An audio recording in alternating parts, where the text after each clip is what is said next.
Okay, good evening. I'm going to call to order the regular city council meeting for May 13th, 2025. Please call the roll. Councilmember Adler. Here. Councilmember Joanna. Present. Councilmember Rubio. Here. Vice Mayor Barros. Here. Mayor Armstrong. Here. All right, if everyone would please join me in the Pledge of Allegiance. Tonight we will be led by Ansh Jaitley from Troop 621. Pledge allegiance to the flag of the United States of America, to the republic for which it stands, indivisible, with liberty and justice for all. All right, thank you, Ansh. Okay, next item, please. Item 3, announcements. 3.1, changes and additions to the agenda. We have none this evening. Item 3.2, if you'd like to speak under public comment or regarding an agenda item, please fill out a speaker card located in the back of the room and bring it forward. Item 4, public comment. Okay, at this time, public comment is open and the public is permitted to address the city council on any non-agenda item related to the business of the city council. Any items that are on the consent calendar, including requests to pull an item from the consent calendar and the reason why you wish to pull the item or items. Please note that the decision to remove the item from the consent calendar is strictly at the discretion of the city council. You can speak on requests for future agenda items or on the special presentation items under section 6 of tonight's agenda. And you can also speak on items that are not on the agenda, but are within the city council's jurisdiction. Please be reminded that while the city ensures the First Amendment rights of its citizens, we do not accept nor endorse any offensive or hateful comments made during our meetings. The city celebrates the diversity of our community, and we strive to be a welcoming and open community for all. If you wish to speak under public comment or regarding an agenda item, please fill out a speaker card located in the back of the room and submit it to the city clerk. And while we encourage your comments, unfortunately, state law prevents the city council from discussing items that are not on the meeting agenda. The city council does take them very seriously, however, and if appropriate, staff will follow up. Okay, do we have any speaker cards this evening? We do have 4 speaker cards for this item. The first from Jim Blickenstaff.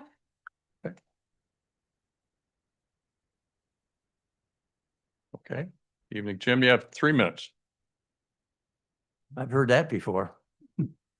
Good evening, council. Very quickly, I wanted to cover a couple of things that aren't exactly on the agenda. One of them is the ARB, the Architectural Review Board. There was a item in front of the board a few days ago about the Orchards project, a sunset item presented by them with their concept for the orchards. And it seemed kind of odd to me that something that is somewhat premature would be before the Architectural Review Board. The timing of it seems out of context with the process of approval to a large degree, because this is before the decision makers have a chance to chime in and see what the final product will be. And I'm afraid that it implies an assumption or an inclination that this is the plan, and that would be a mistake. So I would like to see that the city and the ARB at least make their decisions based on a contingency of this plan as it's before them, has tentative approval and is contingent on this being the final product before the council, which is a whole different process than the ARB. And try to avoid insinuations or tacit acceptance of a plan that is premature. In the process, you rule out alternatives, like a plan that would apply 6.5 acres per 1,000 people, like the general plan requires, or a plan that has the towers in Bishop Ranch, that iconic Chevron tower that would be worth saving, and just things like that that get put by the wayside as the sunset concept gets pushed through with the ARB or any other collateral committees to the council. And very quickly, on $4,500 fee, I think there's two ways to approach that, make a lot of sense. One is a tiered approach where you acknowledge the difference between the vested interests of the citizens, and you do a tiered approach with the citizens being more acceptable and available to them as terms of the total amount, like Pleasanton does, as compared to, for citizens, a prohibitive fee of $4,500. Danville has one that's very much lower, and it seems to work out for them. So I think there's room to get this solved, and I'd like to see it before the policy committee in a timely manner, if that can be worked out, because sometimes you put these things aside, and then before you know it, months have gone by and they haven't addressed it. So I just think that would be something to keep on the front burner, so to speak. And that's it for public comments. Thank you. Good timing. Thanks a lot. Johannes Tillahan.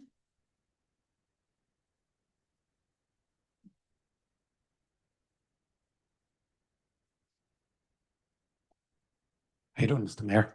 Good evening. I was wondering, this is going to be a personal one.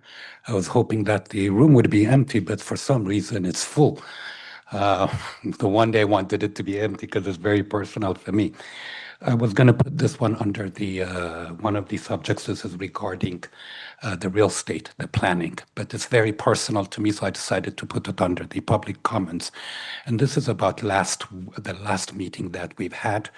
Wanted to own up to my how upset I was, I like to consider it how passionate I was, and I want to own up to it and apologize on how I spoke, especially to Vice Mayor and Councilwoman Rubio. Doesn't change the fact on how I feel. I know the three of you spoke to me outside, and the next day, Councilwoman Rubio called me and spent an hour talking to me, explaining to me how the process works. One of the things that she said was that, Johannes, you have to understand, for all of us, this is an emotional decision. It's not just a fact base, which really hit me stronger. I want to thank you. So my opinion doesn't change, but as a citizen, I've given you my opinion. You know where I stand. The only thing I want is I want to make sure that you've heard me, and I want to feel that I've heard, and I want to apologize to the council on how I spoke the last time. Thank you. Thank you. Next speaker, please. Robert Mowat. Good evening, council members. Good evening, Mayor Armstrong.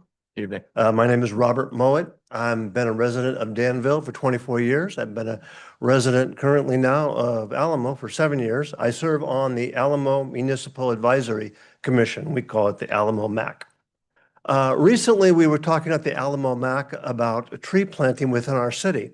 And we realized that there were some opportunities on the boulevards, and we started looking at Danville Boulevard. And as we did a look at that, we decided that we needed a new survey. I, as a landscape architect and land planner for the past 44 years, realized that I was a perfect fit to go out there and perform a new survey as a pro bono effort. So myself and some staff members went out there and we did a survey along Danville Boulevard and noted 1,136 trees. As you know, Danville Boulevard connects 5 communities: Walnut Creek, Danville, San Ramon, Dublin, and Alamo. So as we did our survey, we realized that there was a lot more than just the survey. That was an opportunity for a study. So we delved deeper into the trees that were just in the right of way. And we found out that there were a lot of important points to the trees besides just the intrinsic beauty, besides raising property values, besides the correlation of lower crime in trees. And we studied what the effects the trees had and that were in the right of way just on the residents. So we looked at what was the water savings if you had a shaded lot? What was the energy savings that you had?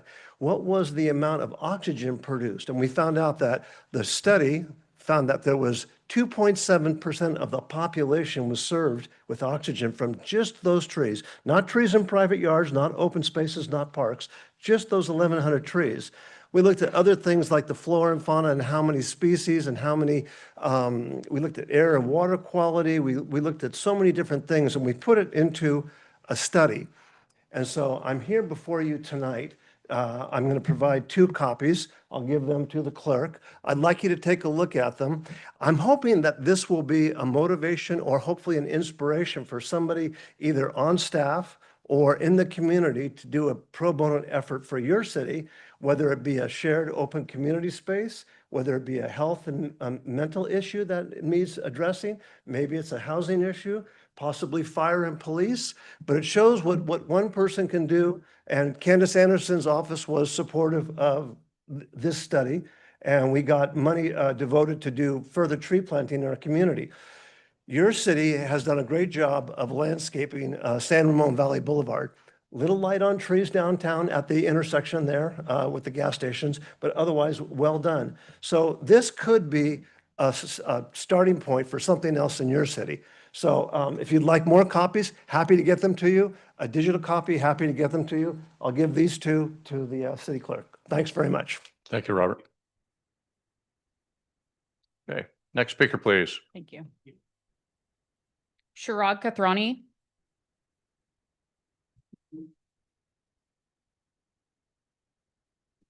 Hello, Mayor, Council, and I specifically want to talk about the public comment issues that we are not able to participate in public comment via Zoom. And this was a topic brought up in April 8th due to Vice Mayor Veros.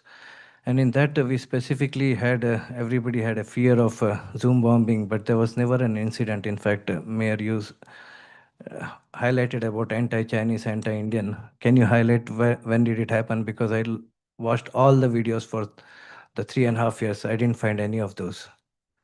Be happy to speak to you after this meeting. Sure. Thank you. That should be all for public comment. Thank you. Any more speakers? No, that was the last request. Okay. Any written comments? Not for this item. Okay, then I will close public comment and we'll move on to item 5, the consent calendar. Does any council member wish to pull any of the consent items? I'm moving the consent calendar. Okay, we have a motion, Vice Mayor Veros, I'll Second. second that. Councilmember Rubio.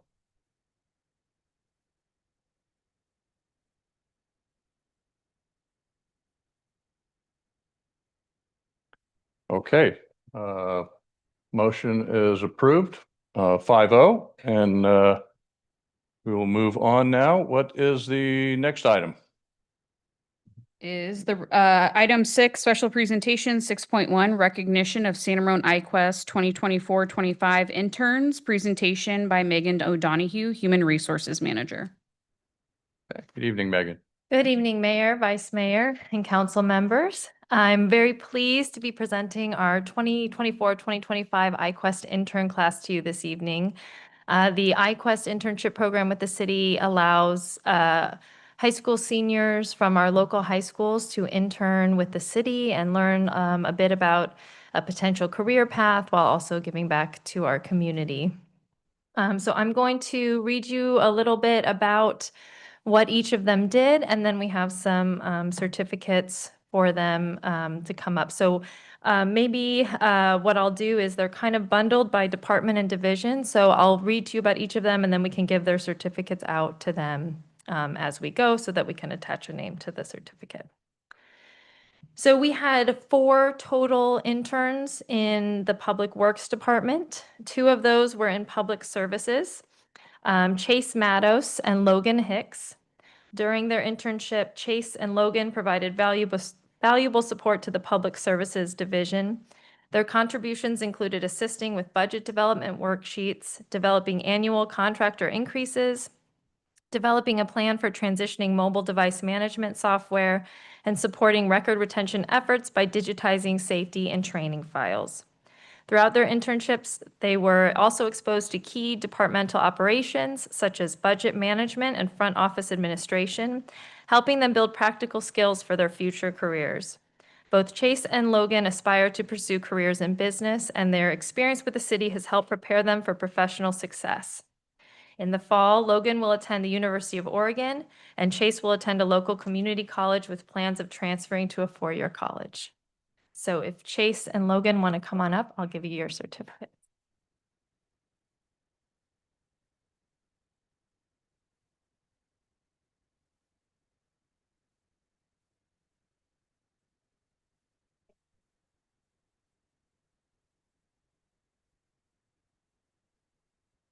Okay, additionally, we had two other interns in our engineering division of Public Works.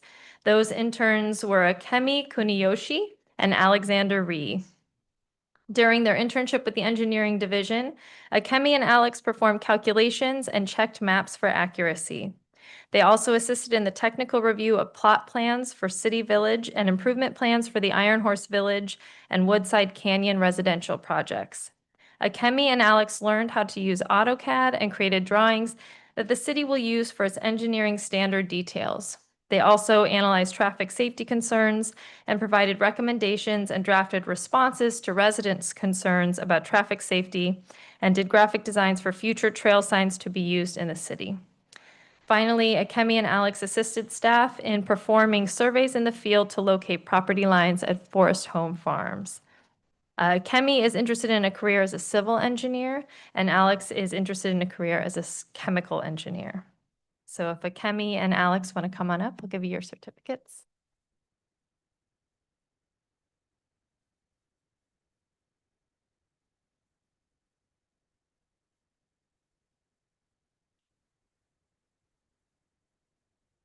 Thank you so much. Kemi?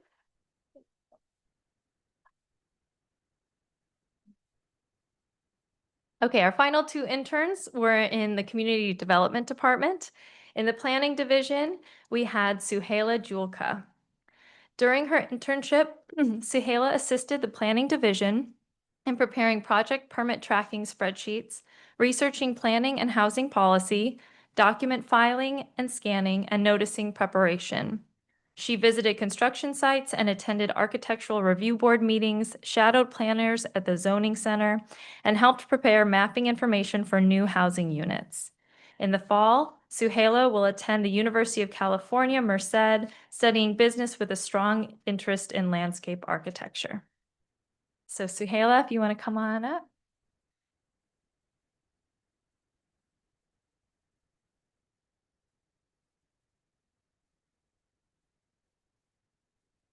Okay, and our final intern was in the building division. His name is Alex Doe. During his internship, Alex assisted the building division in digitizing hundreds of certificates of occupancy. Each week, he also helped send out dozens of expired permit notices and permit issuance letters to property owners.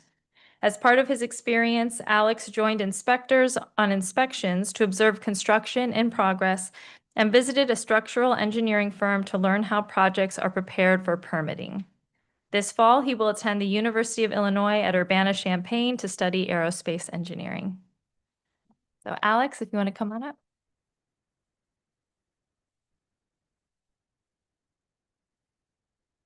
Looks like Alex was not able to attend, so we'll get this to him another way. Thank you so much. All right. Thank you, Megan. And well, let's go around and see if the council members have any comments on the iQuest interns. Council members, Wayne. Congratulations to everyone. How long was Megan? How long was the internship for? You can't leave the podium till now. So sorry. It's for the whole academic year. So Oh. we'll have if we have interested interns for this upcoming academic year, they'll start with us in the fall, and then they end right about now when they're getting close to graduating. Fantastic. I hope everyone here found it useful and informational, and the connections are long lasting. So thank you for your service, and thank you guys. Really appreciate it. All right, Councilmember Rubio. First and foremost, I heard somebody's going to University of Illinois, Champaign-Urbana. It's a Fighting Illini. That's my family, both my older sisters went to school there. It's a great university. But I wish you, all of you are quite exceptional in your own right, clearly demonstrating that already. And I look forward to all the wonderful things you're really going to do in the future. And just the diversity of their interests is truly reassuring and exciting. And I can't wait to see the great work you're going to do. And thank you so much for participating. And thank you, Megan. Thank you. Councilmember Adler. Yeah, I'm very impressed with the effort made by these individuals. There's nothing, I think, more useful than be an intern. I mean, I was a congressional intern, and you end up kind of doing some of the lower work, but you learn so much about different issues. And as a practical matter, when you look ahead towards your profession, you're probably going to pick up some really useful tools. So I think it's a great program, and I love it, and continue with this extra effort and good deeds as you go through your academic career and also your business career. So thank you. All right, Vice Mayor Veros. Congratulations to all interns. Looks like we already started creating our future urban planners and engineers in addition to our aeronautical engineers, right? This is much needed. So today, whatever you see in our city, all this is done by someone like you in past who did their education in the process. So appreciate your curiosity, appreciate your learning, and I wish you all the best. And also thanks to staff for mentoring. It takes a lot of time and energy for mentoring. I really appreciate all your efforts, and good luck to all interns for your future endeavors. All right, and I'll just chime in also, my thanks to all of the interns for your contributions, for helping out our city. I'm sure that you learned quite a bit as you were going through that process. You already had a very heavy workload, during the academic year, but you were still able to help out the city and learn so much. And I know you're going to become, better citizens as a result of that whole process. So, and I also want to thank the staff for, the investment that you made into the lives of these young students. And it really pays dividends, not just for us for their efforts, but also you're investing in their lives, and they're going to be better off for that whole effort too. And Megan, thank you for kind of coordinating that whole effort. So, all right, thank you. Thank you. All right. Next item, please. Item 6.2, proclamation declaring May 18th through the 24th, 2025 as National Public Works Week, presented to Brian Bornstein, Public Works Director. I've asked Councilmember Zwainat to make the proclamation here. Thank you.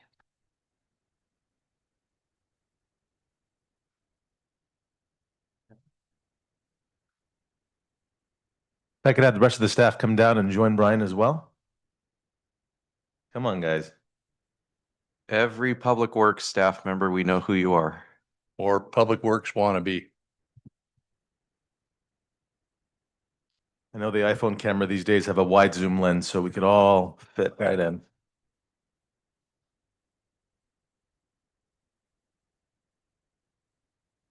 Yeah, might need to take a break.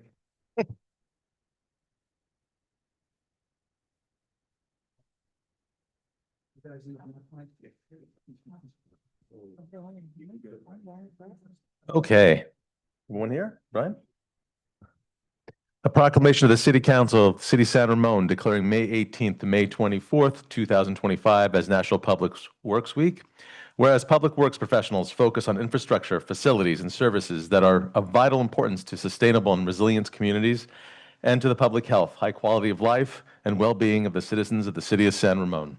And whereas these infrastructure, facilities, and services could not be provided without the dedicated efforts of public works professionals who are engineers, managers, and skilled employees from state and local governments and the private sector, who are responsible for maintaining, rebuilding, improving, and protecting our nation's transportation, roads, bridges, trails, water supply, water treatment, and solid waste recycling systems, public buildings and aquatic complexes, parks, landscaping, creeks, drainage, and open space, traffic signals and street lighting, and other structures and facilities essential for our citizens.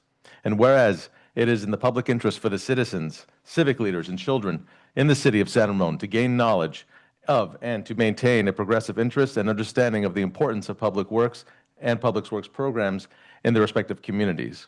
And whereas the year 2025 marks the 65th annual National Public Works Week sponsored by the American Public Works Association, Canadian Public Works Association. And whereas this year's theme, People, Purpose, Presence, highlights 3 cornerstone ideals that motivate public works professionals to serve in their communities every day. It takes a dedicated team of people to do the critical work that needs to be done to keep our community safe. And meeting the needs of the community is what gives public works its sense of purpose. Public works remains a constant presence, quietly working behind the scenes to enhance the quality of life for everyone.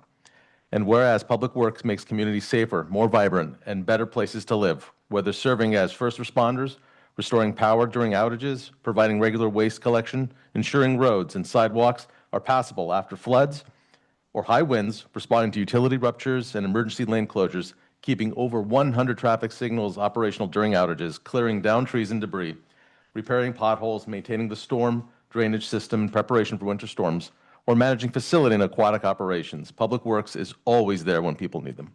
Now, therefore, be it resolved, the City Council of San Ramon does proclaim May 18th to May 24th, 2025 as National Public Works Week and recognize the substantial contributions they make to protecting our national health, safety, and advancing quality of life for all. Congratulations.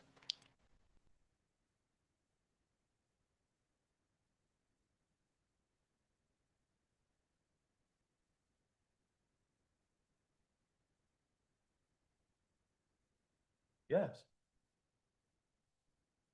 Good evening, Council. I'm excited to have the whole team come up, but it is not the whole team. That's why I enjoy this year. It's people, purpose and presence. The people is all the staff. We have over 100 staff in Public Works. We're the largest group in the city, and that's my alarm to really emphasize that. So it takes a whole army to go out there and do what we do. The purpose, of course, is for a safe, livable, thriving community.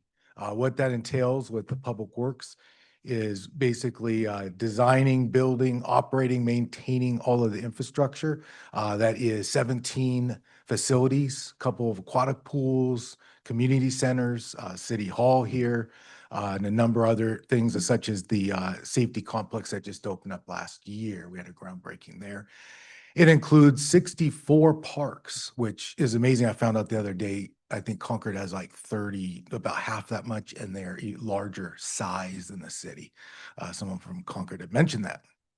So I want to mention that too. We have 7,000 streetlights. Some do go out. So we are maintaining those. We have over 100 signals. We have 250 miles of roadway that we maintain, 57 miles of parks. We do have 46,000 trees. I didn't say from the speaker before, he's talking about 1,000. We have 46,000 that we inventory throughout the city. We've added 40 miles of bike lanes throughout. And so there are numerous things we're keeping track of. Our team has over 100 vehicles. You probably see us out there. That comes to the presence part. We're there. We might be not seen and heard, but we're all over the place, keeping things nice. And then a couple quick examples of when we are there in the forefront. Last 2 weeks, a couple of emergencies came up. There's a gas line break with contractor work, Camino Ramon. So police, fire respond. They need help to close the road. Police, Public Services and Public Works is right out there to close the road, put up the barricades, help all them out. So we're always right there helping out. The other was PG&E, the power outage. There was a equipment blow, caused 13,000 residents to be without power. We were involved there with our inspection group, making sure they get everything done. But most impressively, our staff in traffic's signals want to keep things running. They were out there till 2 a.m. to try to get signals running, at least on flash in key areas. So again, I'm really proud of our group. Very resilient. We have a lot of staff, and I'm proud of all of them. And I actually created kind of a motto for it. Next week is actually the Public Works Week. And I'm stealing it from the Warriors in 2015, but strength in numbers. And I've created this, and I'm going to give you guys this one, put on our bottle. So I brought the bottle up, but really is a strength in numbers. It's not me. I'm kind of coaching it. It's all of us cumulatively, the admin, the staff in the field, the engineers, inspectors, is everyone. So I'm really proud of our group. We were resilient last year. We had to cut, some of the landscape and other things, 25% to help budget, but I'm proud that we're moving along and thriving, like I said. So thank you. I know we have a long meeting, but I'm excited about celebrating Public Works Week. We will have a barbecue next week. And obviously we're doing it today because the next meeting, it would be passed. So thank you, guys. All right, thank you.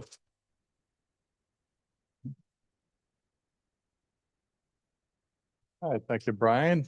Any council member comments? Councilmember Zwena, I'll start down there again. Oh, yeah. Oh, just congratulations. And I like to point out just the professionalism of your staff, Brian, and the team. Together, everybody really does achieve more. And thank you, because I've had to make calls in the past, and you guys have always been there, especially in high wind storms, and just you guys are awesome. So thank you so much. All right. Councilmember Rubio.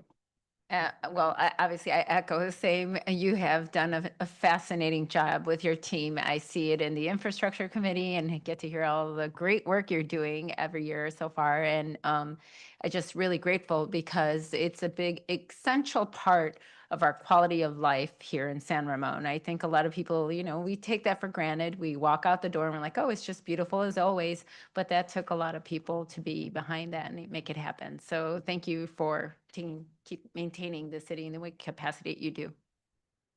Hey, Councilmember Adler.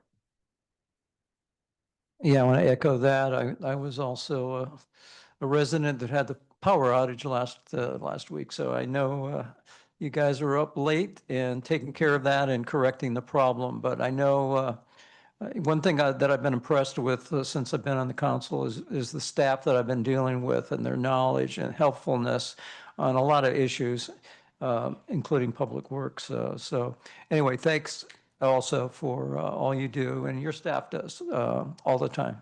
Thank you. All right, Vice Mayor Rose. Congratulations on National Public Works Week. As every city, there is two things, right? One is population, other thing is infrastructure, the structures. And so you make our city 50% what we are. That means the city cannot exist without public works. So thanks for all the great work. As proclamation said, your dedication, your commitment, what makes our San Ramon Public Works so special, right? Because pretty much every resident who talk to me, they appreciate the beauty and the way the structures are set, whether it is road infrastructure or any other pieces in San Ramon. Everyone so far appreciate it. And I always feel that I'm blessed to live in a city like this. So thanks for all your great work. We appreciate it. Yeah, just echo all that as well. Please pass on to the whole team. I know a lot of them are here tonight, but for those that aren't, please pass on to the team, because it truly is a team that comes together. We've got the, engineering and transportation services and public services, the whole, everybody. And you guys are out there doing the things that are public facing, that the people see all the time. You're everywhere. We see you all the time. And all those things that you do that were mentioned in the proclamation, that really does add to the quality of life of our residents, as Councilmember Rubio said. So thank you for all that you and your team do, and great work. Thank you. Thank you. Thank you for your support. All right. Madam Clerk, next item, please. Item 8, unfinished business. 8.1, public hearing, resolution number 2025-048, approving general plan amendment and environmental review to reduce the downtown mixed-use north site-wide floor area ratio, and ordinance 529, amending Title D zoning division D2, allowable land uses and zoning standards, Chapter 3, Section D212, purposes of mixed-use zones, and Section D214, Table 2.7, mixed-use zone development standards of the San Ramon Municipal Code. Presentation by Cindy Yee, Senior Planner.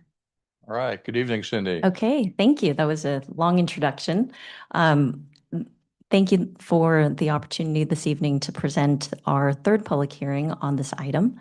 I have a PowerPoint presentation. I just want to bring us up to speed on where we are at. Again, as has been mentioned, the applicant has proposed an amendment to the city's general plan to amend the zoning ordinance as well as general plan by reducing the minimum site-wide floor area ratio in the downtown mixed-use north zone from the current 1.25 minimum to a 0.5 minimum. The applicant has identified that there are the current site-wide minimum FAR precludes the development of the full density range in the DMU North. And so this evening, we are continuing the public hearing on the three applications in front of you. Should the council determined that it's appropriate, we have attached the ordinance as well as a resolution approving the zoning ordinance text amendment as well as the general plan amendment and environmental review applications for your consideration. So just to again reorient ourselves, north being on the top of the slide, the downtown mixed use north is comprised of a 205 acre area, approximately 700 parcels within this area of the city, generally considered in the city core, bound by Executive Parkway to the south, the I-680 freeway on the west, Al Costa Boulevard on the east, and just the parcels that abut Norris Canyon Road to the north.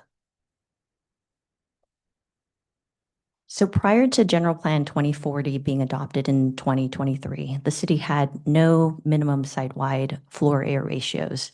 We only had a limit of the maximum floor area ratios in the mixed-use zones.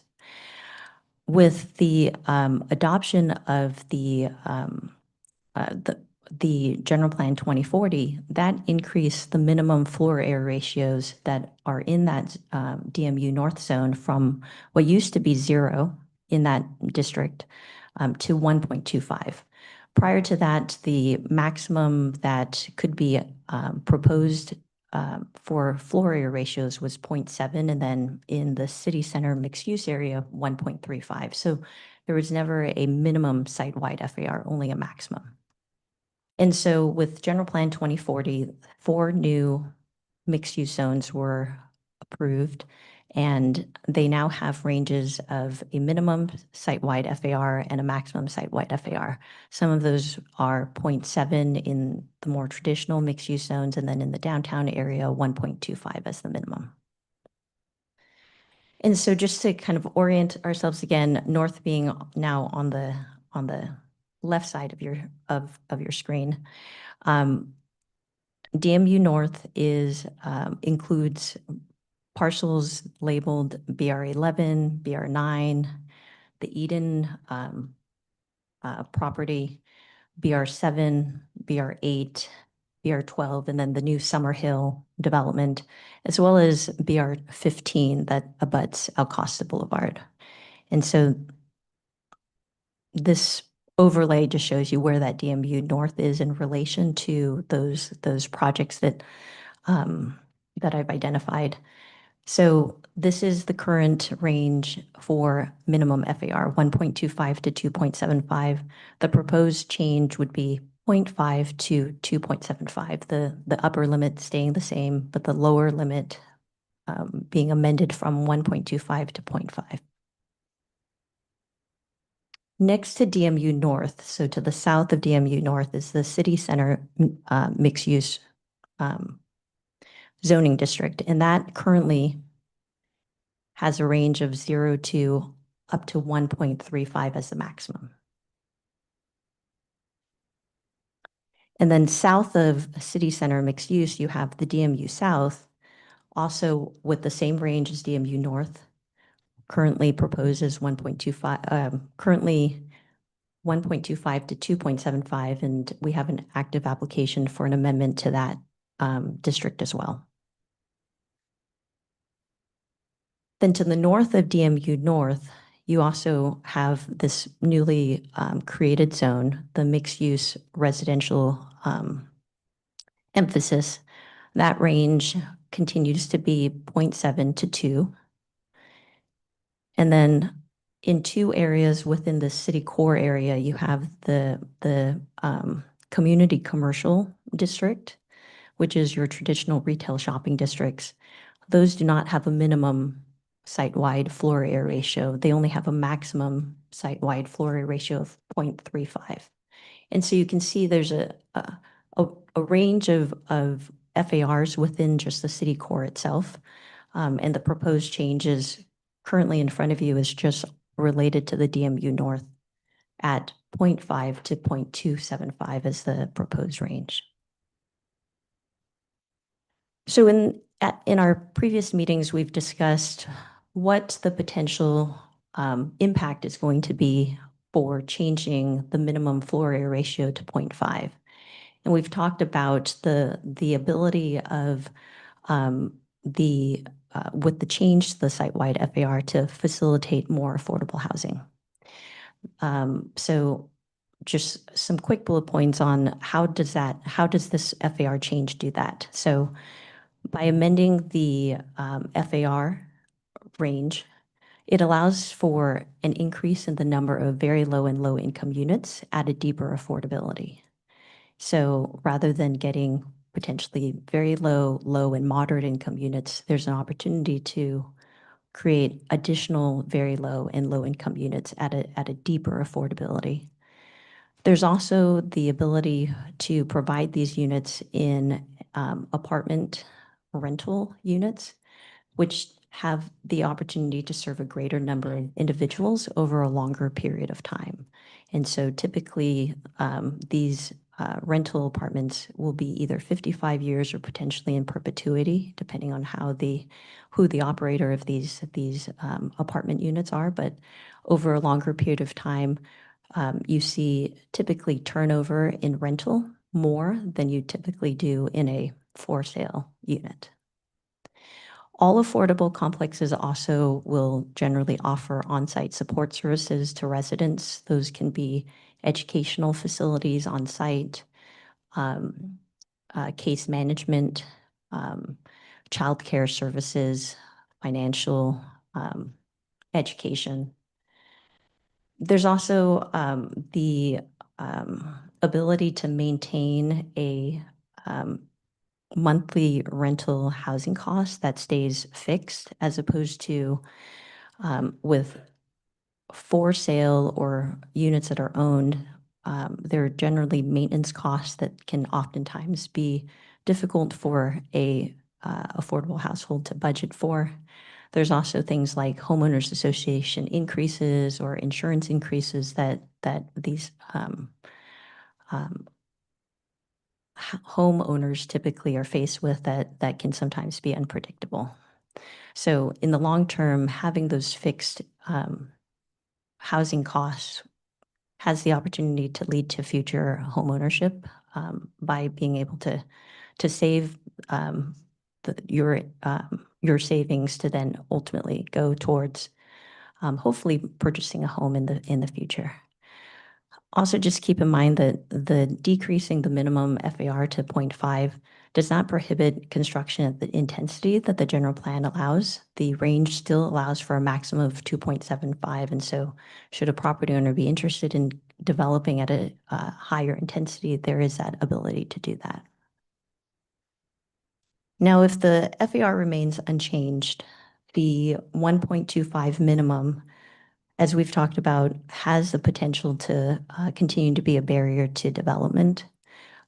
It increases the cost to construct housing by requiring projects to file a state density bonus for additional costs associated for that project. Also, with the inconsistency between density ranges and the FAR ranges, that creates a bit of inflexibility in the ability to develop a property. And so you may have situations where there's going to be a request for reduction of parking or a reduction of the city's objective standards in order for those projects to then be able to be developed with a higher FAR.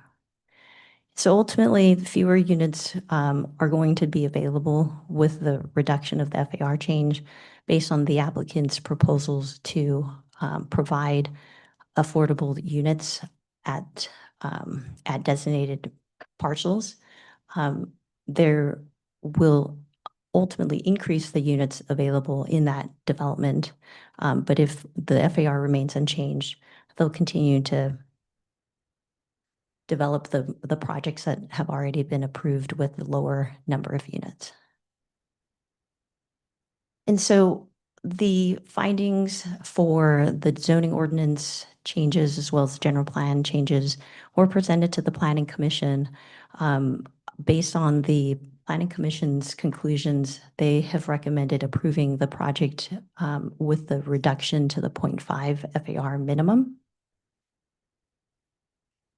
The next steps in front of you, again, tonight is an additional public hearing for this application.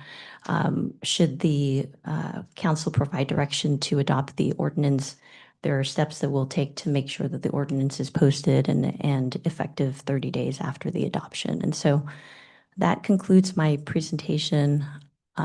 The applicant does not have a formal presentation, but I'll go ahead and just, if it's okay to introduce Stephanie Hill with Sunset Development Company, if she'd like to say a few words about the application. Please do.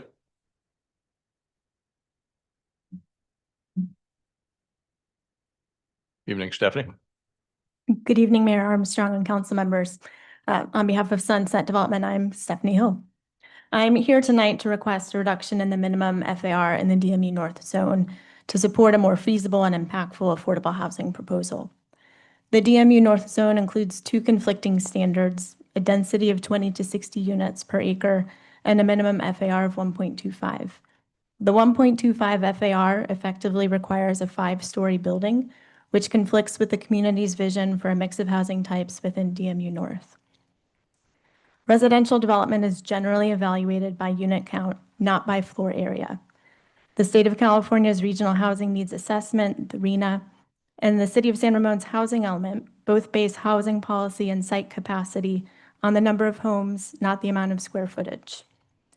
To address the inconsistency between unit count and FAR, developers may rely on the state density bonus law. While this tool is useful, it's applied on a project-by-project basis and does not resolve the underlying inconsistency in the zoning standards. This reliance on state density bonus limits the use of the city's inclusionary housing ordinance, particularly the land dedication option, which can be a powerful tool to deliver larger-scale affordable communities. The land dedication provision can only be used when a project complies with the base zoning standards, including FAR. That's why we're asking to reduce the base FAR, so we can utilize this provision to deliver more affordable homes in a more effective way. Sunset's proposal enhances affordability in several ways. It increases affordability from 15 to 20% when providing affordable rental instead of for-sale homes. It creates standalone affordable communities which must independently meet the city's 15% affordability requirement. And it serves households earning 30 to 60% of area median income, which is approximately $50,000 to $120,000 for a family of 4. At Bishop Ranch 7 and 11, the approved plans include 385 homes, with 15% or 58 homes designated as affordable. We are proposing to increase the number of affordable homes to 91. That's an increase of 33 homes. Some have suggested this proposal offers Sunset a financial windfall. That is simply not the case. The average revenue gap between a for-sale market rate and affordable home is about $700,000 per unit. And the cost to build an affordable unit comparable to Eden Housing's proposal is approximately $675,000 per unit.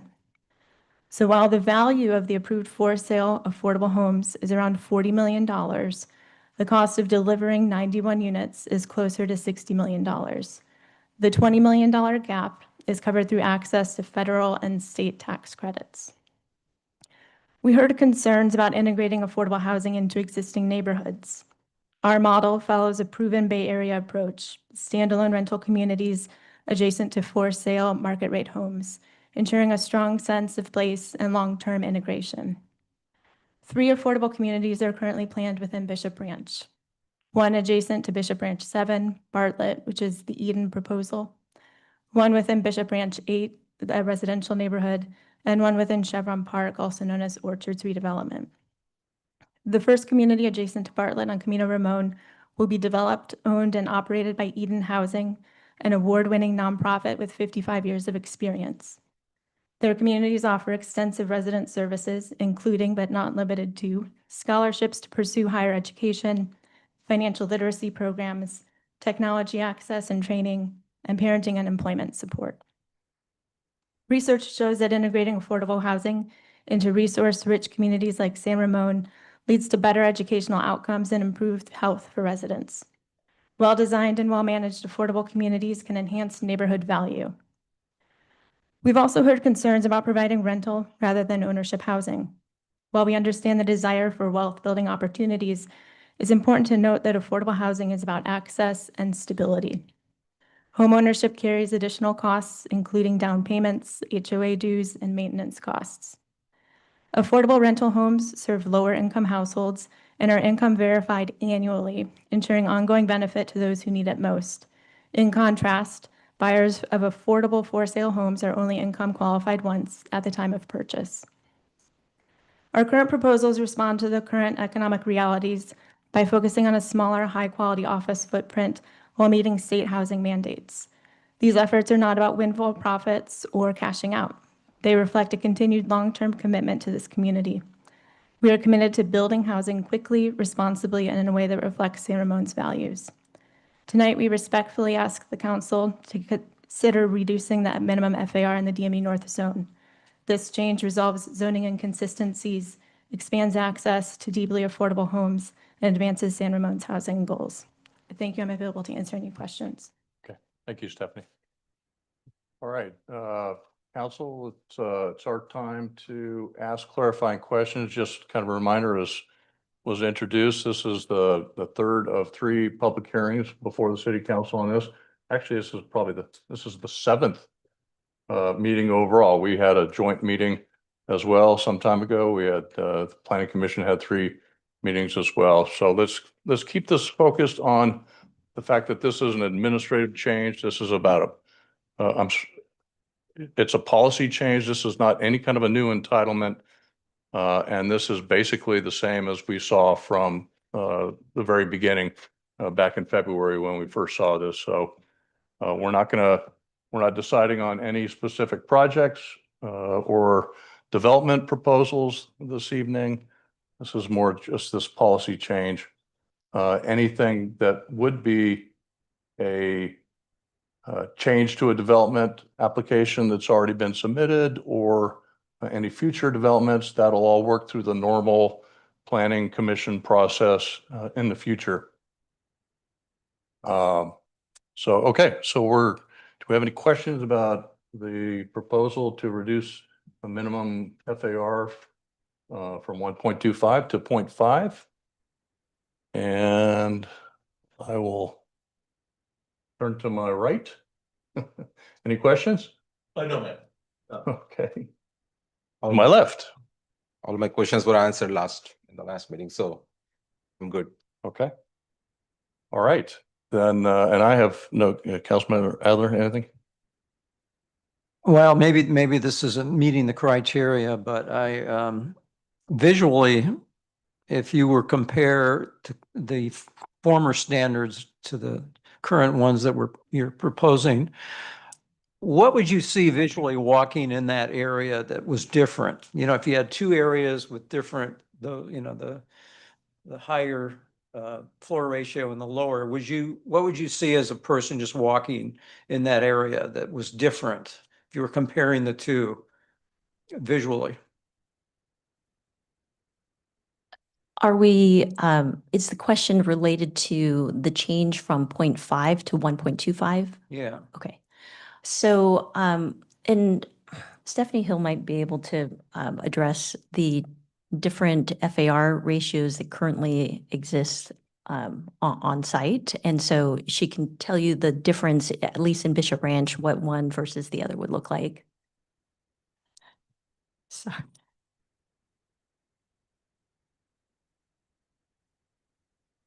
So if you think about Belmont Village, which was delivered earlier this year, it's off of Bollinger Canyon and adjacent to Iron Horse Trail. That building has an FAR of 1.41. In order to meet a 1.25 FAR, you're generally looking at structured parking and at least 5 stories. So that's a 50 to 55 foot tall building. In comparison, if you're looking at an FAR that's closer to 0.5, you can achieve that with a 3-story building. So you're thinking about the comparable buildings which are being built at City Village, which is along Camino Ramon, which is Summer Hills for sale development, which is ongoing. And so if you think about those 2 residential typologies within Bishop Ranch, you're looking at roughly a 3-story home versus a 5 to 7-story building. So roughly 30 feet versus 70 feet. Okay, that's helpful.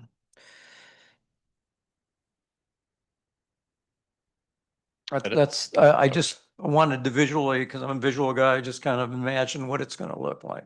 So thank you. Yeah, and I think both of you have answered my questions either previously or in your presentations this evening, but just, just for clarification, sort of our vision seems to be consistent with what is being asked here in terms of the intensification of the city core area, with, as we talked about before, having most of the higher development would be more along Bollinger with the 5 or the 7-story, and then kind of going out as you get further away from Bollinger towards City Village, and you get the 2 and the 3-story developments out there, or as you go into the orchards, it'll be same sort of thing. Start out a little higher, closer to Bollinger, and then dropping off as you get over towards Inverness Park. So I see that as kind of consistent, but I want to kind of go back to what you said, Cindy, earlier. I just want to be clear, and I think I asked this last time, but I just want to be clear.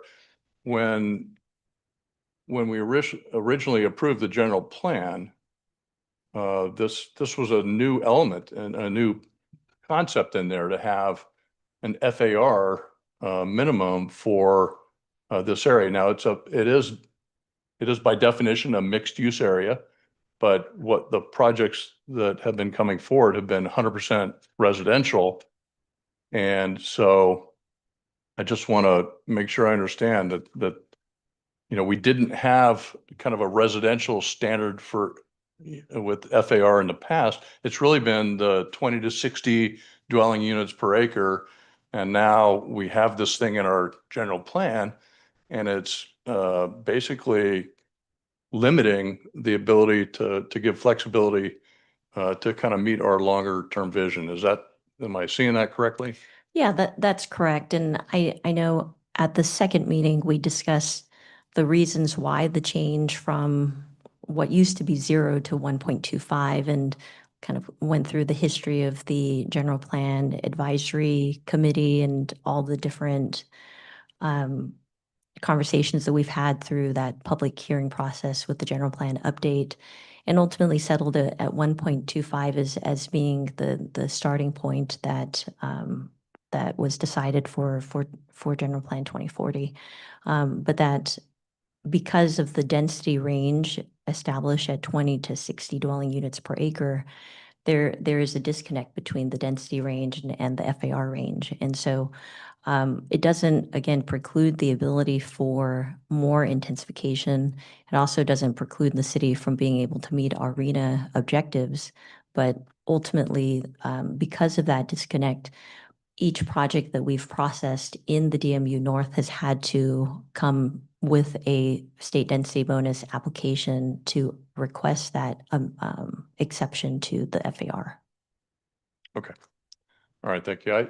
I don't have any other questions. So unless there's any other questions, we're going to move to the public hearing. Okay. Can I get a motion? And I'm going to just read this here. Can I get a motion to open the public hearing, waive the second reading of ordinance 529 and read by title only, amending Title D zoning, Division D2, allowable land uses and zoning standards, Chapter 3, Section D2 through 12, for purposes of mixed use zones, and Section D2-14, Table 2-7, mixed use zone development standards of the San Ramon Municipal Code, and open the public hearing. I move the motion. I'll second that. Okay, we have a motion by Vice Mayor Veros and a second by Councilmember Rubio.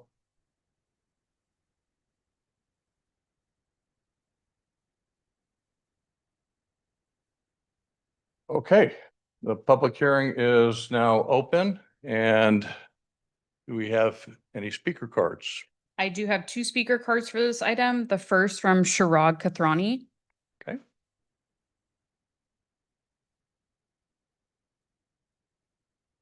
Hello, everyone. So I want to quickly go over the key points that I think. Last public hearing, the entire topic was misleading. There was no mention of general plan or DMU North or FAR ratio in that topic. You have to go to page 190 to see whether it was the same thing. So I think it's misleading. So last public hearing shouldn't be considered as a public hearing. And typically in every other city, whenever you have a public hearing, you get 1 minute to rebuttal. Why do we not get a rebuttal option in San Ramon? The other thing that I want to talk about, the rental versus ownership. I already spoke about it previously. The rental are not even the rental housing are same price as regular rental homes, the affordable rental, probably 200-300 less. So this is not really building anything for the community. And our vision in general plan, the FAR ratio 1.25 at the core of the city was with the purpose of having starter homes. And if we are going to throw that away, we are also giving a bonus to the developer. One other point that last I wanted to speak is the ownership issue. In the application itself, the land is, some part of the land is owned by KB Homes, Truemark, Kaiser, Toyota Corporation, and multiple companies under the umbrella of Sunset. So we should at least list all the companies that basically to make sure the application is complete. And Sunset only owns less than 50%. We cannot consider it as a valid application. Speaking about the Belmont Village, where we are comparing the FAR ratio. They're the typical house, apartment size is between 600 to 700 square feet, which is typically for a starter homes. We should be building more starter homes and keep the vision. We currently have a declining population in San Ramon. For last 4 years, our population is going down. Our school enrollments are low. So if we don't have starter homes, we don't have starter families, we really are not doing justice to our community. And I hope our council takes this into consideration. Thank you. Thank you. Next speaker, please. Brian Swanson.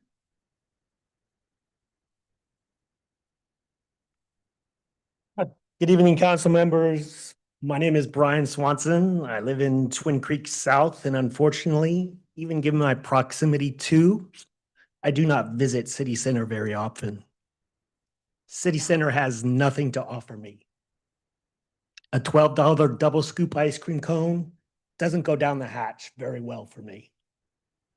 More to the point, other than a few parks, I don't spend much time or money in San Ramon. I'm forced to visit nearby jurisdictions for most all of my entertainment. Nor can I walk or ride my bike along the superhighway that is Bollinger Canyon Road safely or comfortably to get to City Center, or relive my childhood experience of riding my bike to Central Park to play with my best friend who lived across from Central Park. I strongly urge you to reject Sunset Development Company's proposed reduction of the downtown mixed-use north minimum floor air ratio and instead maintain the development intensity established under the recently approved General Plan 2040 and zoning ordinance update. The current FAR standard of 1.25 was set through years of rigorous public and careful analysis, rigorous public input and careful analysis. It is one of our anchors of our city planning integrity in downtown. Reducing that standard potentially to 0.5 is not only a unilateral sunset-driven change, it creates a dangerous precedent, undermines community standards, and jeopardizes future housing capacity. Let me explain the statutory concerns here. Now, we've heard that we don't have a FAR, or we didn't before, but never has an analysis or a description in any of the planning reports or the staff reports at any of the meetings discussed Senate Bill 330, the Housing Crisis Act of 2019.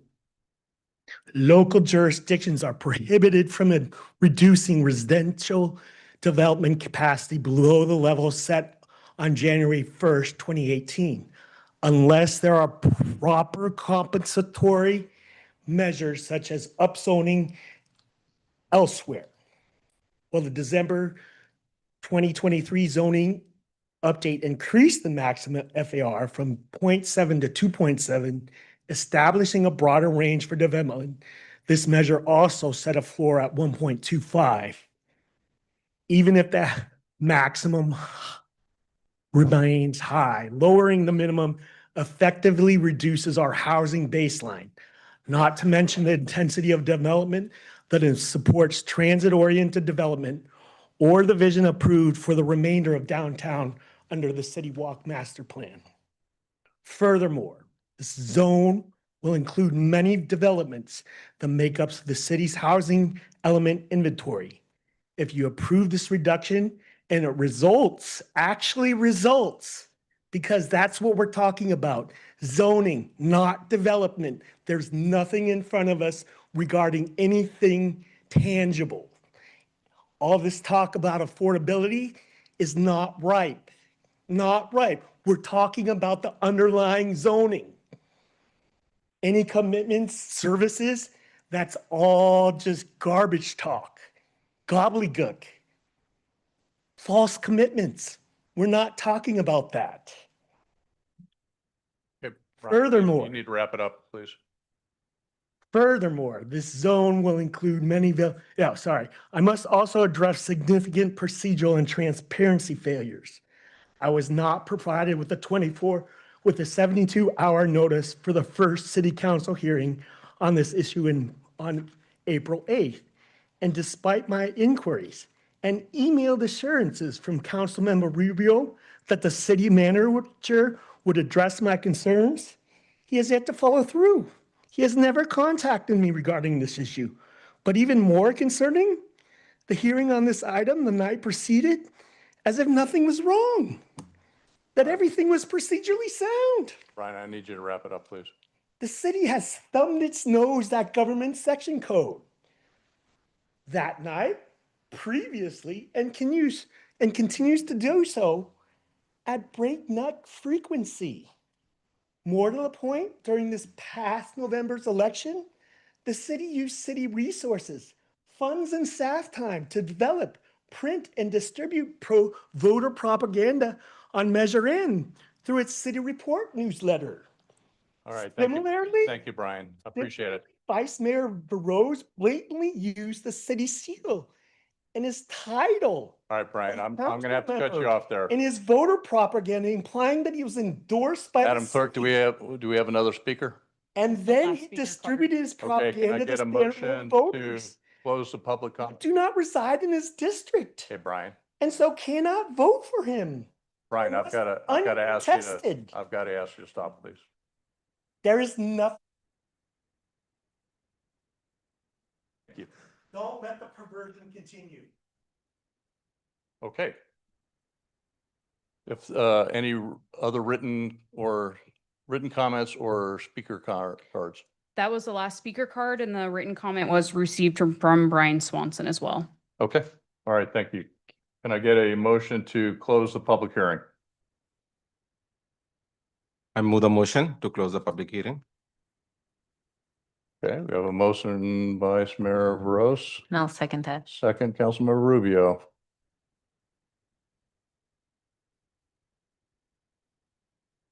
Okay, public hearing is closed. Vote is unanimous. Okay, it is before the city council. And before we get to kind of any motion, we'll take any kind of final comments from the council. At some point, we're going to look for a motion to approve, amend, or reject the resolution that was provided to us, and consider the adoption of the ordinance on the change that we've been talking about. Do we have any comments from council? I have comments. Who would like to start? I'll let Vice Mayor Rose. Go ahead, if you'd like. Vice Mayor Burrows. Thank you. Thanks, Mayor. Thanks for chiming in your comments. Appreciate it is Tuesday, but still you're here. That shows your passion for the city. And regarding this item, I already talked about it before the meeting, that previous meeting, that the key is, as one of the comment is about our population going down, as well as especially the young population. That's what the major concern for me. Now, if you see in city of San Ramon, young adults are not able to afford. They are not able to move into the city because of affordability. And now our schools also suffering because of that. If you see the decline rate, as mentioned in the public comment, I totally agree with you. And that's one of the major issue. And as a city council, it is our responsibility to address that with a future vision. And keeping that in mind, one of the way that we can attract these young adults into our city is by providing them more affordable housing. Because in current scenario in Bay Area, it is becoming more and more challenging. I do work with a lot of young youth in our community. The comment that they share with me is, we are not able to come back to Bay Area because of affordability. And it is our responsibility as here as a council, as well as a parent myself of 2 young kids, that I want to see these kids sitting there in future, coming back to our city, live here, raise their families, like how I could able to do that 18 years back when I moved to San Ramon. We should give them that opportunity. And how we can do that? By providing more affordable housing. You know? So how we are, that's my thought process. And then coming to my city aspect, RHNA numbers. We need to meet our RHNA numbers. This is the opportunity that we could able to utilize this opportunity and make sure that we meet our RHNA numbers and meet our housing elements requirement. And now about digressing the topic about my newsletter. My newsletter is sent on behalf of my money. It's not city money. I clearly mentioned, clearly showed you in my newsletter at the bottom, you can see paid by Sridhar Veros. Okay, so please, if you have any questions, always open to talk. You can always come to my office. We can have a conversation. I clearly shared all the details with you, but if you're digressing the topic, you want to talk something totally different in public forum, that's okay with me, but it's up to your wisdom. I leave it up to you. Thank you. Okay, other comments? So I'd like to say, well, thank you. I appreciate that one of the speakers took note of my comment that I made at our last meeting talking about the schools, since I actually had attended a meeting from the San Ramon Valley Unified School District about that. And I had mentioned in our last meeting that we had a decrease in the number of students that are attending our school district. They attribute that primarily to people continuing to live in San Ramon well beyond the point where their children graduate. Whereas before, many people would come through San Ramon and then leave. That's not happening so much anymore. The other part was birth rates. And as Vice Mayor Rose mentioned, this is an opportunity for us to have an increase of 104 affordable units and more than required to rely on for the state DBL, and an increase of 340 homes, affordable homes. So I think that if we're talking about affordable, and this will also allow us to build those affordable units faster. And those are 2 things we need: an increase in number, and we need those homes built faster, because people are being displaced as we speak. The cost of living continues to go up while wages stay relatively stagnant compared to that. These people need somewhere to live, and this is an opportunity for many single parents. Myself being a single parent of a child with lifelong disabilities. As a woman of color, I understand all those struggles. inherently, all the intersectionality, raising a child with lifelong disabilities. I would have been very happy if I could find a place that could offer me childcare for my daughter, for whom I couldn't even get childcare because they considered her too much of a liability. If I could go have someone that could take care of my daughter so I could go to work full time, so that I could go to school and get a higher education than the one I already have. Everyone knows, all the research shows that a mother's education is the strongest predictor of the educational attainment of their children. This is an opportunity. This isn't just about afar. It's about how we can get more affordable housing built sooner and in greater quantity so that people don't continue to be displaced, so that more people are able to afford living, that work here, are able to afford living in San Ramon and be able to take their children here to our wonderful school district. The schools, just to clarify, I think the speakers, how the money works. It's something called the local control funding formula. Look into that.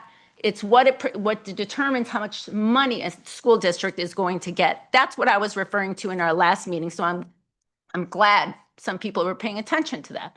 And I want to ask the city manager just for clarification, because I think there was a comment made that these were pipe dreams by Eden Housing to provide educational facilities, case management, childcare, and financial education. I know Eden Housing, it's a nonprofit developer, and they have many developments across the Bay Area. Could you please expound on how those projects have worked out and those facilities? Right. To my knowledge, they have always been well received projects throughout the Bay Area. They're known as a very reputable and experienced affordable housing developer. And it's not just the development of the projects, they're also known for quality maintenance and providing those services. You're not getting many of the services that were mentioned, you're not getting them all in one site. They will tailor that to the specific sites. For instance, with Eden Housing on this site, it's been mentioned that it'll be approximately half serving residential for families and the other half for seniors. So they will have whatever services are deemed appropriate for that product type. Not to mention that seniors are the population greatest at risk for becoming unhoused. Why? Because they're generally on fixed income and they also start to experience health issues. So that's another reason that it is a dire situation. Just to give you a sense of the impact that free childcare can provide. If you have watched the news recently in New Mexico, childcare was made free. It lifted 120,000 people above the poverty line. So I'm not sitting here just giving you a story. I'm giving you facts that are backed by the science, the studies, the research that have been done. And at the end of the day, and for anybody who wants to imply that this is doing a favor for the developer, I've always been a corporate-free candidate. I take absolutely no money from corporations or developers, only individual contributions. So no, I have no personal interest. And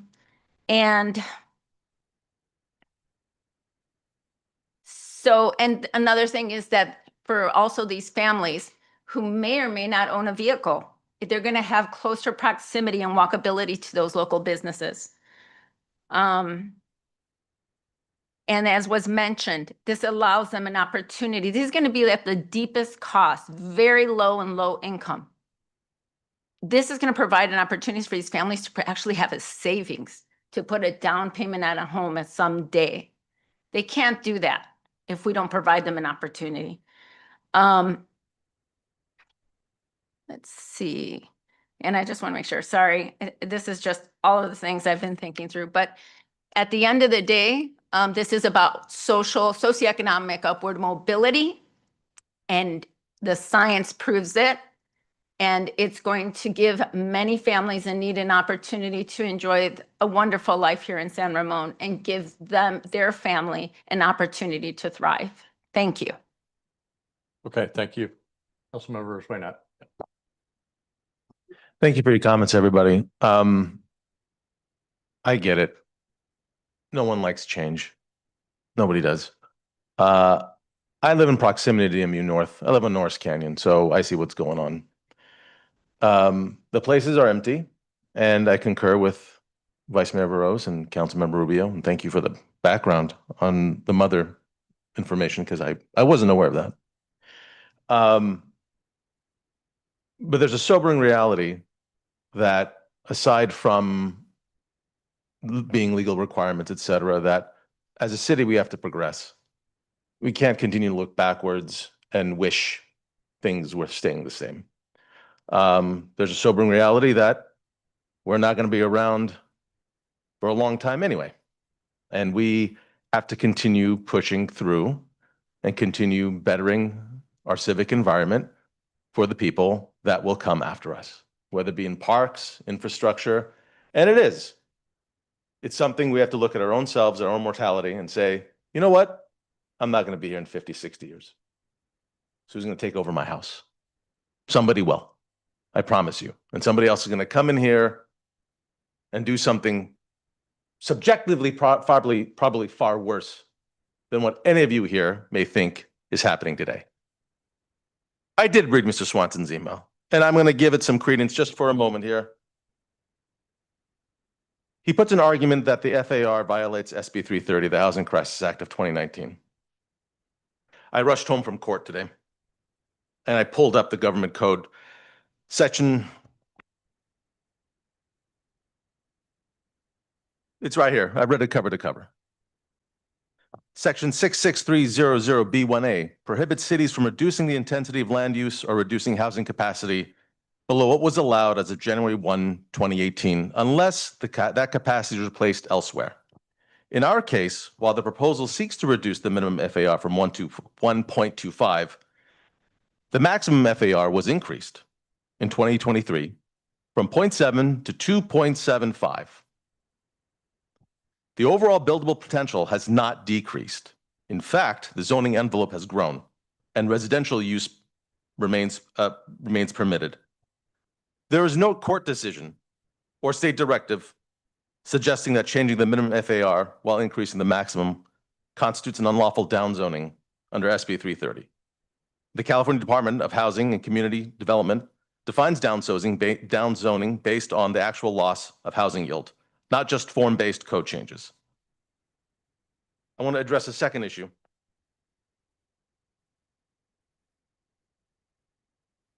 Regarding prejudging process.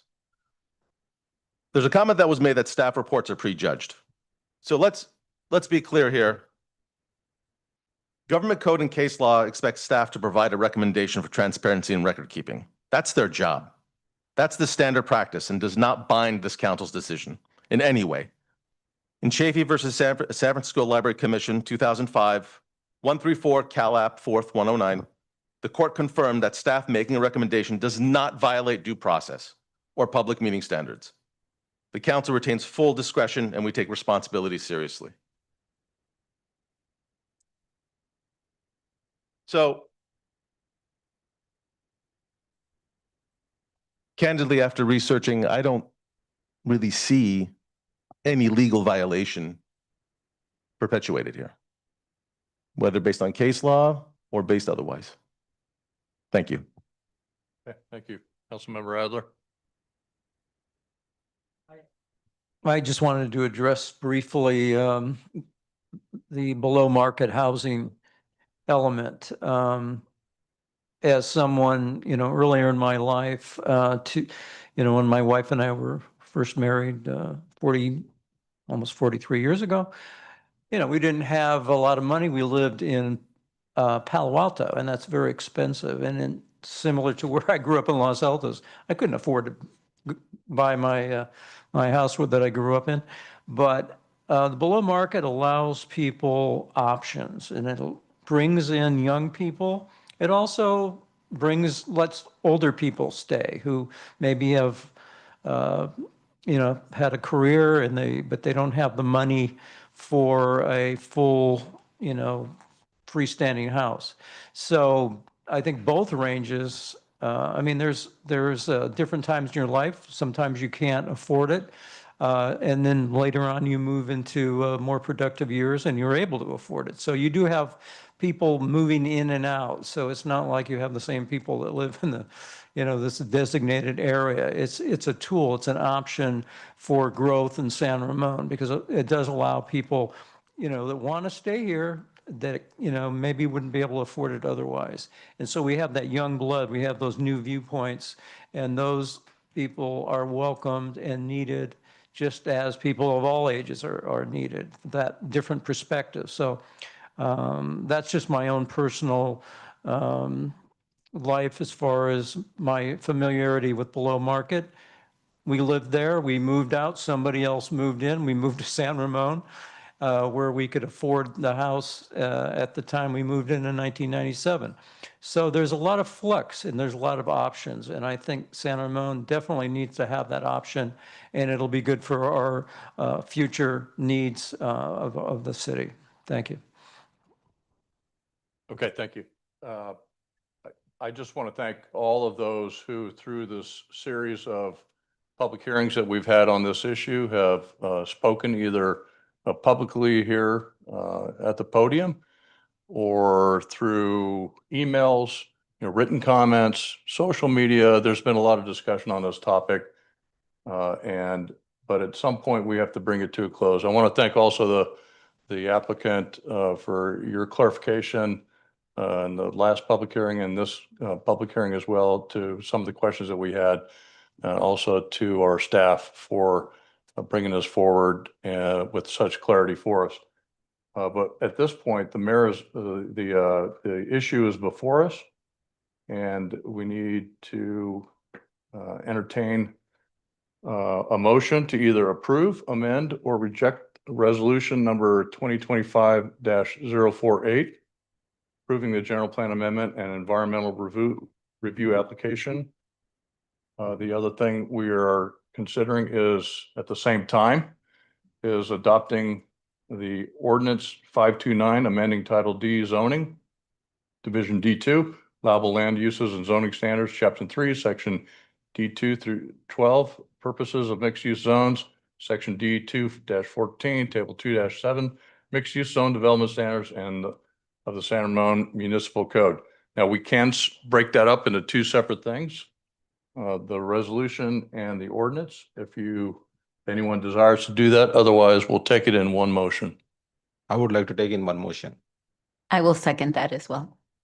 Okay, we have. I'm sorry, through the mayor, we don't have a motion at this point. You asked for a motion to approve, amend, or reject the resolution. Can I get a motion?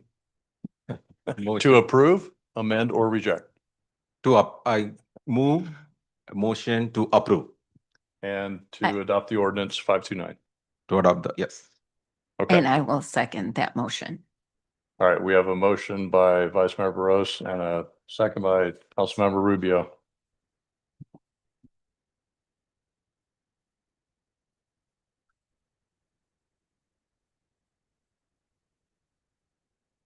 Okay, motion is approved. Again, I want to thank everyone for your contribution to this subject. At this point, we're going to move on to item 8.2, non-retail policy discussion.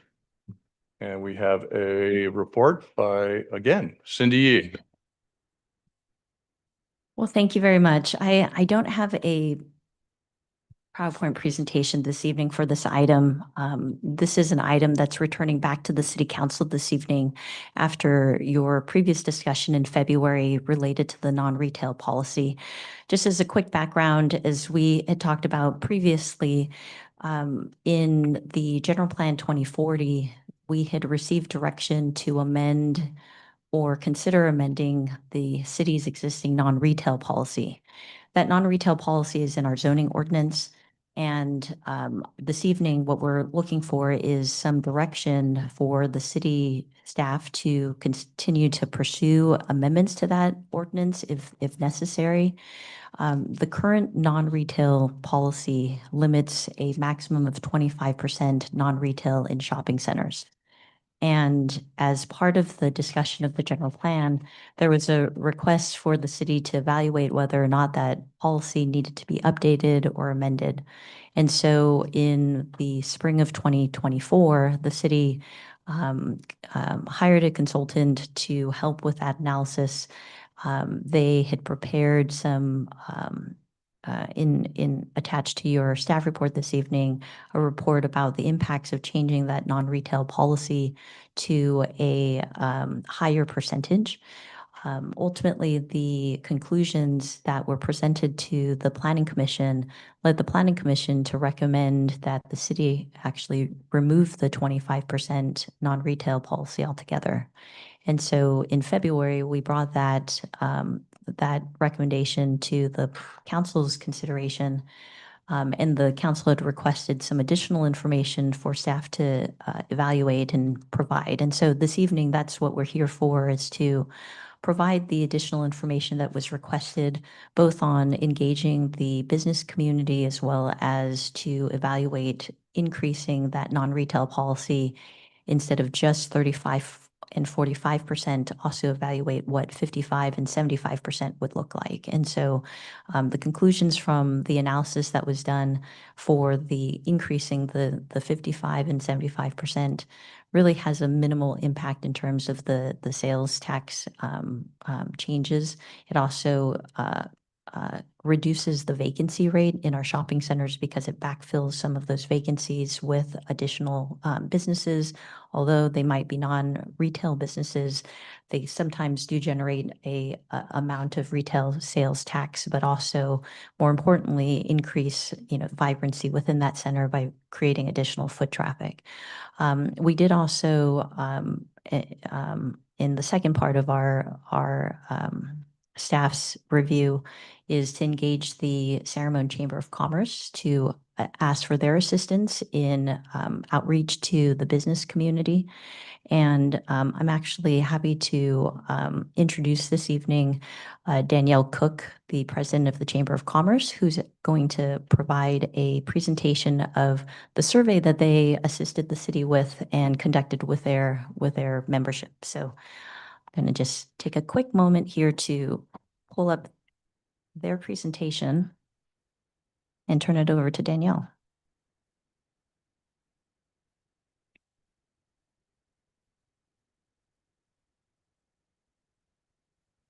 Okay. Okay, thank you, Cindy. Good evening, Danielle.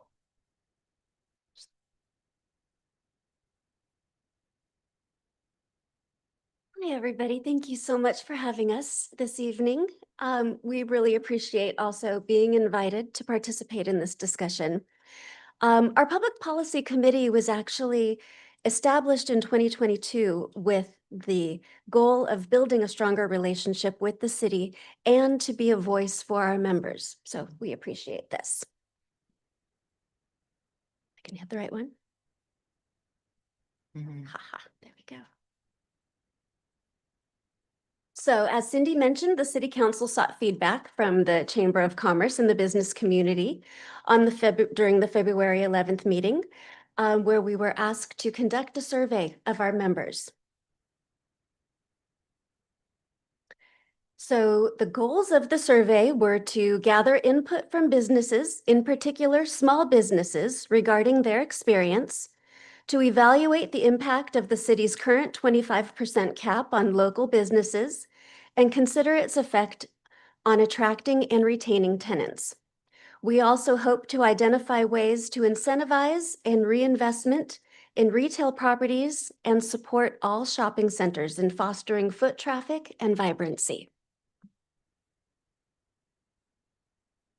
So our survey contained 9 multiple choice and checkbox questions and 1 open-ended question to solicit feedback. At the time of the survey, we had 1,970 contacts in our database. We had a 44% open rate and a 3% email click rate. The majority of respondents were non-retail businesses that categorized themselves as small businesses with fewer than 5 employees. And just in case you're curious about the open and click rate, according to Constant Contact email engagement benchmarks, nonprofit membership organizations have an average open rate of 43.4% and a click-through rate of 1.95%. So we're actually very happy with the response that we received. We asked respondents if their business was retail or non-retail and then to categorize it.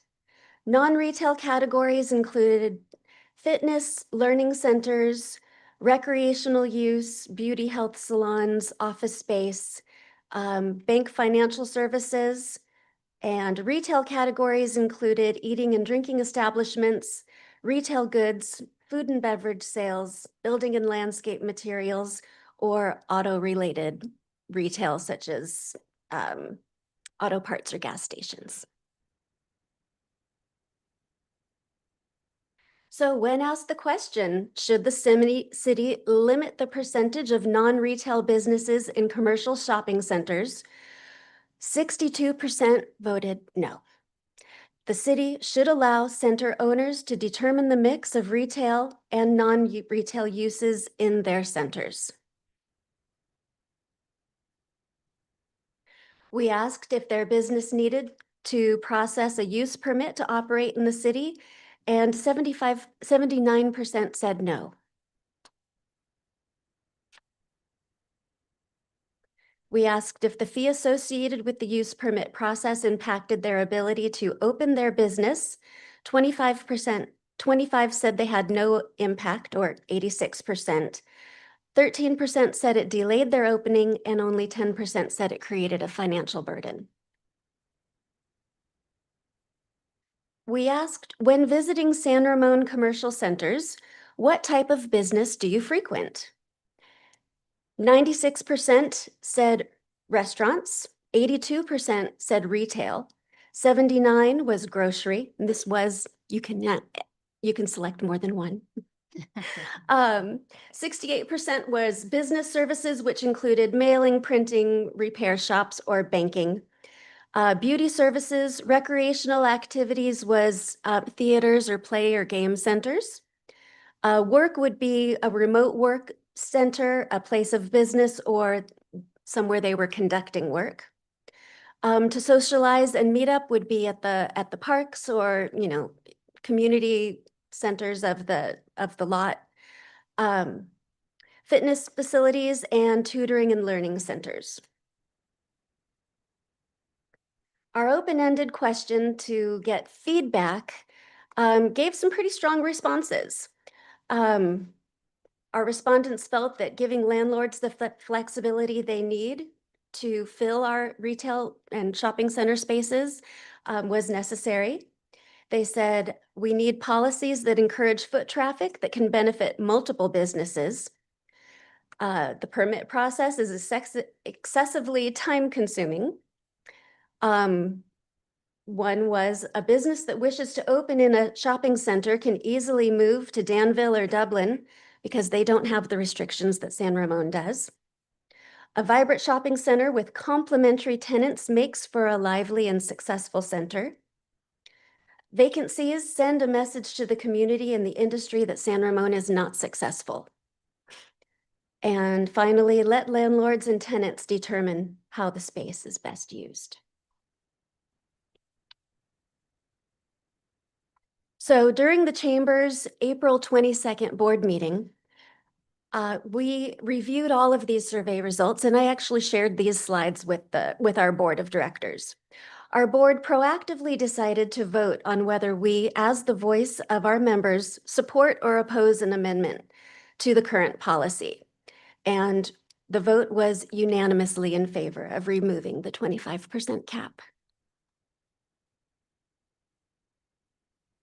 Those are all of our slides. All Thank you right. for giving me the opportunity. Thank you, Danielle. All right, Cindy, back over to you. And Danielle, don't go too far in case we have any questions. I just wanted to wrap it up and just bring it back to what we're requesting this evening in terms of the direction from the council. So whatever direction we receive this evening, staff will then move forward with evaluating what changes need to be made to the zoning ordinance section that's attached to your staff report.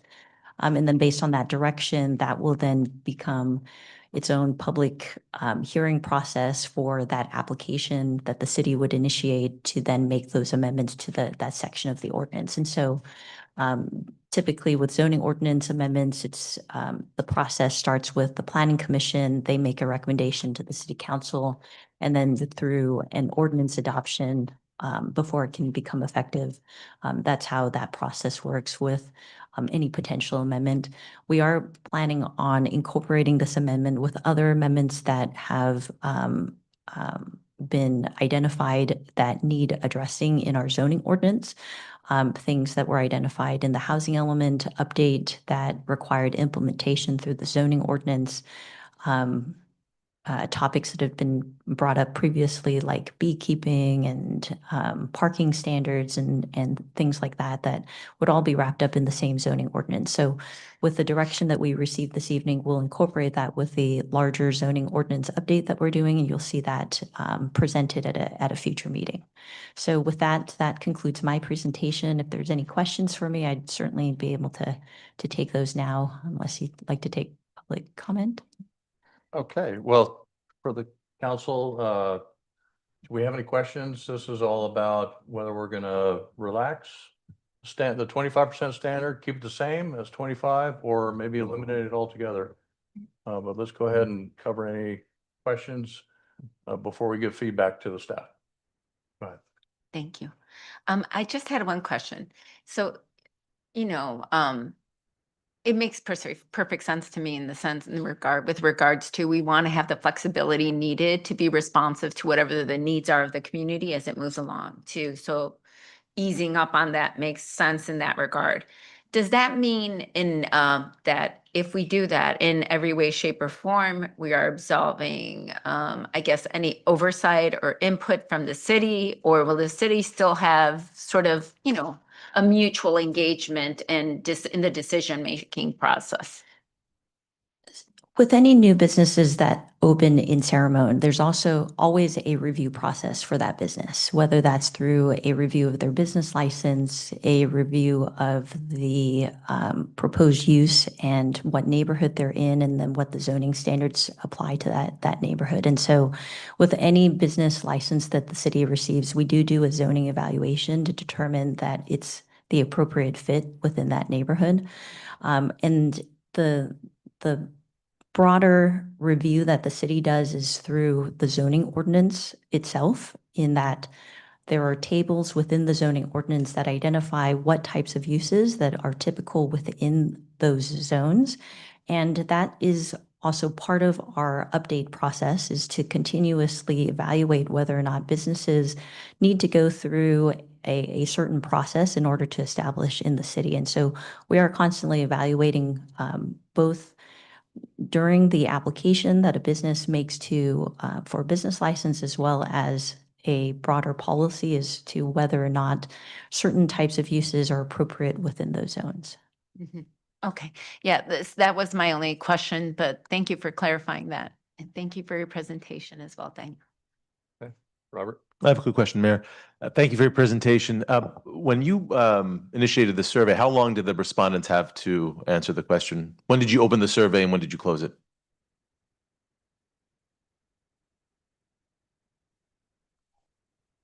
If you covered it, I apologize. Maybe I missed it.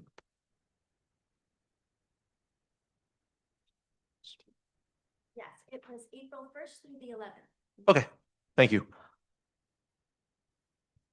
All right, Councilmember Adler, any questions?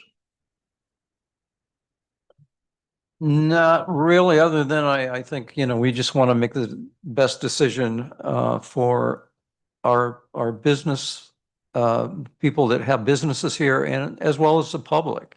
And I don't really see the benefit personally of the cap, because I think other cities aren't eliminated it, and it looks like they've talked about going to Danville and other cities nearby, and that's not what we want. So we want a thriving business environment where lots of opportunities are given, and I think the cap is not going to do that. Okay. Vice Mayor Verosa, any questions? No questions. Thank you. Okay. I just got a couple. When I think the discussion so far and what I've seen in the staff report is primarily, kind of a financial discussion. But if we ever looked at this from the perspective of, the retail businesses trying to open up in San Ramon, I mean, for example, property owners, their landlords, they're going to want to maximize their profits, right? But, are the property owners, did we get anything from TNDG or whoever the consultant was? Did we get anything from them that the lease rates, the cost to open up a business is a barrier to opening up businesses, and that's why we don't have more retail? We did not get that feedback from the city's consultant. I know that in the past, there have been conversations with businesses that had signed initially a lease that may have been a lower dollar amount. And then at the end of their lease, there was a increase in that lease amount. And in discussions with at least the property owners or the leasing agents, a number of those conversations and answers that they had provided us was that that they're generally not wanting to necessarily see a business leave, especially if that business is doing well in that center.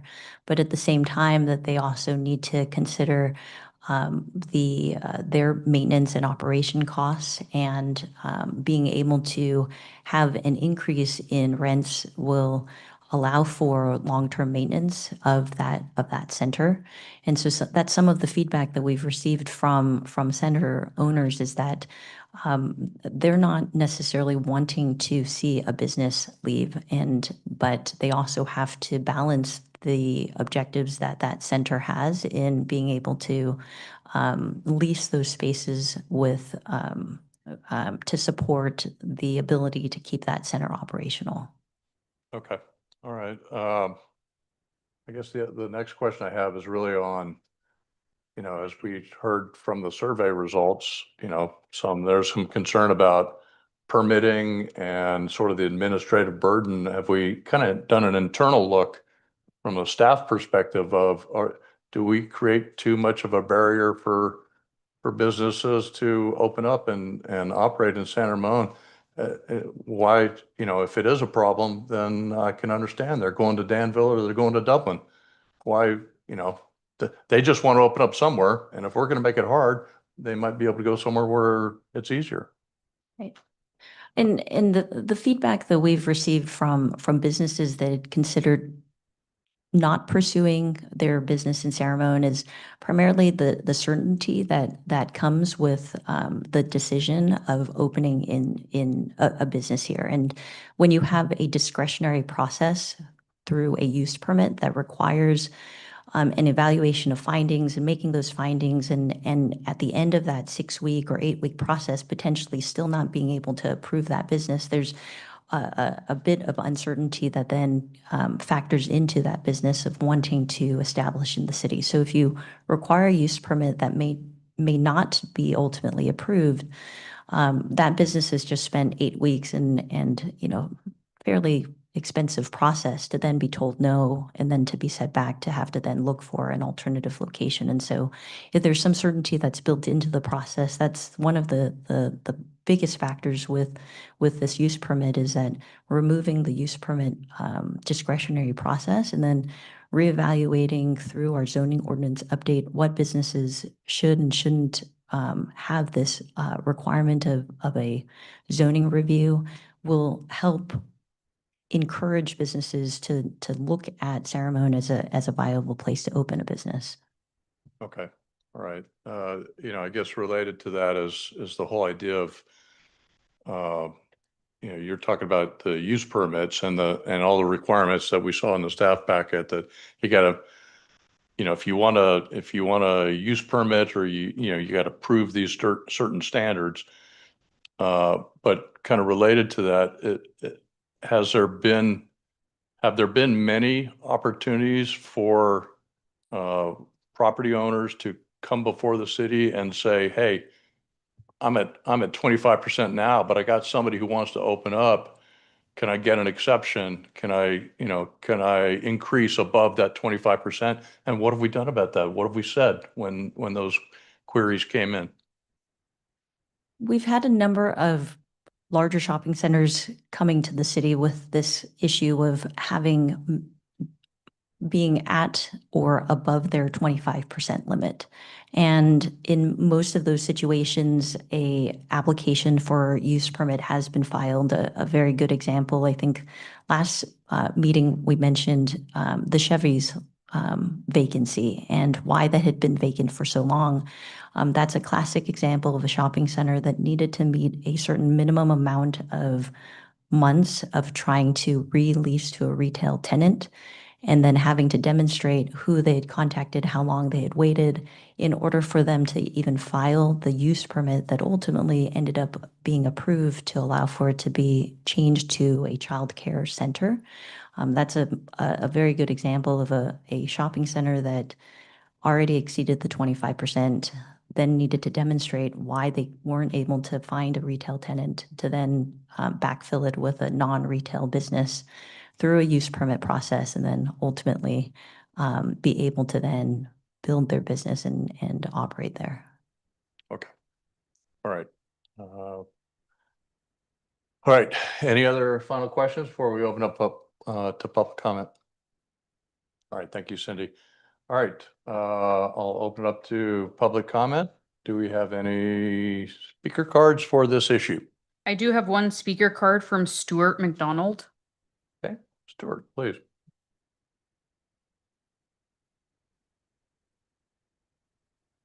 Good evening, Honorable Mayor, Vice Mayor, council members. My name is Stuart McDonald. I'm with Federal Realty. We operate the Crow Canyon Commons Shopping Center. It's grocery anchored shopping center, has Total Wine and Sprouts Grocery, Pete's, Habit Burger, some of the other tenants at the shopping center. We've had the center since 2005, and in those 2 decades, we're proud to be members of the San Ramon business community and home to many local and regional businesses, as well as some national chains. A few years ago, we approached planning staff with our concerns about this policy and explained the changes to the retail environment and the shift to non-retail types of uses, fitness, learning, other types of uses starting to take hold in shopping centers. And we started to see the benefits of it in other shopping centers that we operate. We have about 25 million square feet of commercial properties between Northern California, Southern California, and the Mid-Atlantic region of the US. And the asking didn't really gain traction. There was the activity of COVID and a number of other things were happening in the general, general plan update. But now, staff has brought this back forward. They brought in a consultant to look at some of the fiscal analysis and land use changes that might come to pass if this was changed. We've reviewed the staff findings. I think we generally concur, and their findings are actually quite similar to the findings of our own consultant. And I'd just like to thank staff for their diligent pursuit of this item over the last few years. We concur with their findings, and with that, we recommend the thoughtful consideration of council, and thank you for your time. Okay. All right. Thank you, Stuart. All right. Other speakers? That was the only speaker card, but written public comment was received from Byron De Aracol from TRC Retail. Okay. All right. Thank you. Then I will close public comment at this time. And so I guess the matters before the council, we need to kind of give some feedback to the staff on where we want to go with this. Again, we got three basic options. One is eliminate it altogether. Another is to keep it the same. And another would be to modify it in some way, maybe relax the standard a little bit. And I mean, I've got some thoughts on this, but I want to hear everybody else's thoughts too. Who would like to start? Oh, sorry, Vice Mayor, go ahead. You raised your Whoever wants to go first. Go ahead, Vice Mayor Ferraz. Thank you, Councilmember Janet. So I know I have requested this study, this research. So when we first got presented with the research or the consultant, the only survey or the data that we received was from the property owners. There was no mention about the business owners. So I wanted to make sure that we have a holistic approach in this, because when we put together this, I wasn't in the council at that time, but then I listened to the council at that time saying the reason why they wanted to put this. So I wanted to make sure that whatever the amendment we are going to do, we take overall study and make sure we get all the facts, and then we want to see if amendment is required or not. And thanks to our San Ramon Chamber of Commerce for helping us in this research, because definitely they have a very close tie-ups with the business owners. I appreciate all your help in this study and sharing this information. So I think this is a good feedback. And with that, based on what I'm hearing is having these limitations, in fact, having challenges for not only the property owners, but also for our staff to go through all this process. And then business owners need to come back again when their application is waiting for 8 weeks. We don't want to put that all burden on our small business owners who want to open their business in San Ramon. So with that, I'm in support for eliminating this altogether. Thank you. Okay. Councilmember Schweinert. Thank you, Mayor. I agree with Vice Mayor with your comments. I'm glad we did this survey. And I'm glad it backed up the staff reports, and thank you to the staff, and thank you for the survey. 3% is actually a good return, considering. A lot of the comments read like quotes from Adam Smith, Wealth of Nations, which was really interesting because, right, it's like that book was written, what, 1776 or something like that? So, it's refreshing that the market economy, the theory still is validated. And, I'm for eliminating it altogether because it's only the right thing to do, and let the free market decide. So we have provisions in place against, illegal shops and card rooms and et cetera. So I don't think that's going to, be built in these shopping centers. So I'm okay with eliminating it.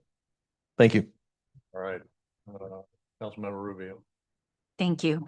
So as I mentioned a little earlier, I agree. I just don't see why we would want to stall any potential progress and doing that sooner than later, and having the flexibility to do that and be more responsive with the community, as long as we still have some ability to engage and have an exchange between the city and as well as business, and making sure we're all working collaboratively in making what's decisions that's in the best interest of the city and our residents. And also furthermore, thank you to the staff for looking into that requested, 75% ceiling on non-retail tenants. It made it abundantly clear that there really is no difference at the end of the day in terms of the net sales revenue. So as the Vice Mayor and my fellow council member Schweinert mentioned, I don't see any reason why we shouldn't support just removing it altogether. Thank you. Okay, Councilmember Adler. Thank you, Mayor. And I appreciate the comments of Danielle Cook and of course, Cindy's, initial framework of the debate here, and also even, it's Stuart, who spoke, all from different, areas, but also able to provide content or context to what is actually going on. And I was going to try to ding my council member for the wrong date, but he got it right. Wealth of Nations, 1776. So very impressed with scholastic background on that. And I won't even attempt to question him in the future. But I agree with what's been said. I don't really see a need for that 25% cap. It's not doing our city any good or our residents any good. So anyway, I appreciate the content to help me make a decision. All right. So, I mean, as far as my comments, I would just say that it's really no surprise to me that we heard that the consensus of the small business owners or even the property owners is like do away with the 25% standard. I mean, which small business owner have you ever met that wanted more regulation, right? Everybody wants less. So that's not a surprise to me that you got the results that you got. But I would say there's probably never a good time for us to discuss an issue like this, which, we're talking about potentially having less sales tax generating retail. That could be an outcome of this if we eliminate the 25% standard altogether. We went through a big budget drill last year. We had a structural deficit. We even had to go to the voters and ask them to approve a sales tax increase because we didn't have enough sales tax being generated. And here we are having this discussion on potentially even eliminating the potential for more retail sales tax. Now there's benefits and there's some downsides to eliminating it. I mean, one of the benefits would be certainly the flexibility, I think, for the property owners, and you get the spillover benefit also of people coming into the non-retail and they might go shop at some of the retail places as well. So we might get some tax benefit there. I'd say another benefit is that we might get some services that come in that are non-retail that people need to have, that people want. Yeah, maybe it's not sales tax generating, but maybe it's something that provides a service to our residents. Certainly, I think it would help to activate some of our shopping centers. Some of them are not fully occupied, and it would probably be good to get more people in there. And from what I saw in the staff report, there's sort of a minimum impact on the budget, regardless of which way we go here. But again, I'd say that the downside is more about we have the potential to have less sales tax generated. We still have the potential for some businesses to go elsewhere. We have a retail leakage problem in the city. We've talked about this a lot. We need more retail. We need sales tax generating retail. People could potentially go to Dublin or Danville or other places. And I guess the other thing is that, it's not free to operate. It's not free to the city or it costs the city to support our shopping centers. Okay. We have to provide police services. We have to make sure that the roads in and out and around the shopping centers are paid for. And so that costs money. Where's that money going to come from? Well, that sales tax generation helps to compensate for some of the city services that go into supporting our shopping centers. So I have to say, when this first came about, I think back in February, when I first heard it, I was kind of like, just eliminate the thing. Let's move on and go. But as I think about it with the lens of what's one of the most important things that we got to do, which is to look for the long-term fiscal health of the city, I worry that we might be stepping just a little bit too far on this. So having said that, I hear what you all are saying, which is basically, it sounds like eliminate the standard. I wasn't quite ready to do that going in this evening to completely eliminate the 25% standard. Although I do hear what you have to say. I don't know if there is a compromise solution of moving it to a higher level that is, as some of the ones that were presented in the staff report, I think I don't think getting the use permits is an issue. It doesn't sound like, it may be a pain for the small businesses to kind of go through the checklist and get the use permits, but it sounds like whatever eventually goes through the planning commission in the past is to go above 25% on that non-retail limitation. Sounds like the planning commission has been pretty generous in approving that in the past as well. So don't know what the right number is. My gut tells me not to eliminate it altogether, but I also kind of hear what the rest of the council says. So I'll say that. And we don't need to vote on that or make a decision this evening. You're just looking for our feedback. Is that correct? Okay. Do you need any more feedback than what you got? I guess my bottom line is I understand the communities and the council and the input to potentially eliminate the standard altogether. And it certainly would simplify things, I think, for everybody. But I also got to think about the long-term fiscal health of the city. Sure. The feedback you've provided this evening is great. It gives us a starting point of how to craft the language for the zoning ordinance amendment.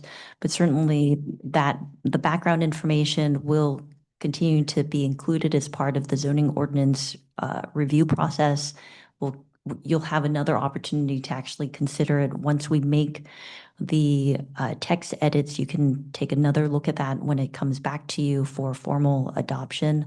And you can also look at that in terms of what the review process is for businesses within each of those zones, because we will also provide you with the types of uses that require use permits or minor use permits or zoning clearances. So you'll be able to see the entire package of not only what does eliminating the non-retail policy look like, but also how then that reshapes the types of uses within each center and what's allowed within those centers. Okay. All right. Thank you, Cindy. well- You had something else? Oh, no, I just wanted to make sure that with the comment that I asked, the question I asked earlier, if we can make sure just to also include in that report, sort of illustrate how that relationship between the city and the businesses would look like. Should we just eliminate it altogether or potentially some modification, what that comparison looks like? I think that would help sort of address some of the stated concerns, but also, in general, just for us to know, okay, what would be the role of the city now? What kind of cooperative relationship we would have, and how would we work together going forward? Sure. Thank you. Mayor. Yeah. One comment. Go ahead. So I share Mayor Armstrong's sentiment about this whole thing. That's also one of the reasons that we initiated this whole research and study to make sure, right? So I think if we see that this is going in wrong direction at any point, we should be able to bring it back. Again, we can definitely able to put together this ordinance. I just want to make sure that we are all on the same page on that. Yeah, I think that's a good point. I mean, whatever we come up with kind of down the road, we can also just periodically evaluate that. We'll take a look at it, not only in terms of the impact of the, the changing the policy, but also in light of this being a baseline year for our budget and the revenue or Measure N revenue coming in. Are we seeing any correlation between any change in the policy versus generation of sales tax and things like that? There might be some analysis that we can do over the next 12 to 18 months or so. And I think that that's kind of what at the heart of what I'm getting at is just how can we incorporate some checks and balances to make sure that we're able to also on our end be responsive as needed.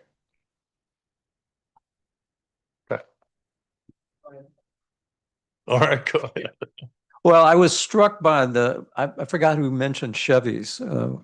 I know I live in that area and drove, was it like 15 years? I mean, it was a long time that was vacant, and I didn't realize it was, related to the cap of, that area there that slowed down the process of getting another tenant in there. I mean, it was a very, very long time before that happened. So that just shows you the downside of that cap, what can happen where you don't have anybody in there, Now we have a totally different, I guess, a preschool or daycare going in there. So now we have life. We have people there who will probably shop at Clementine's and, get their gas over at the gas station. So it's a good thing. We have another person, but it shouldn't have had to wait that long. Thank you. Mayor, I'm sorry, I want to comment. Okay. This is actually for Mr. McDaniel. I thought we were done. No, I have one more comment. That's a question for you, Mr. McDaniel. Yeah, if you, Stuart McDonald. Stuart, sorry, Stuart McDonald. Sorry, Stuart. At the Crow Canyon Commons, just a general question. If a restaurant were to vacate, Yep.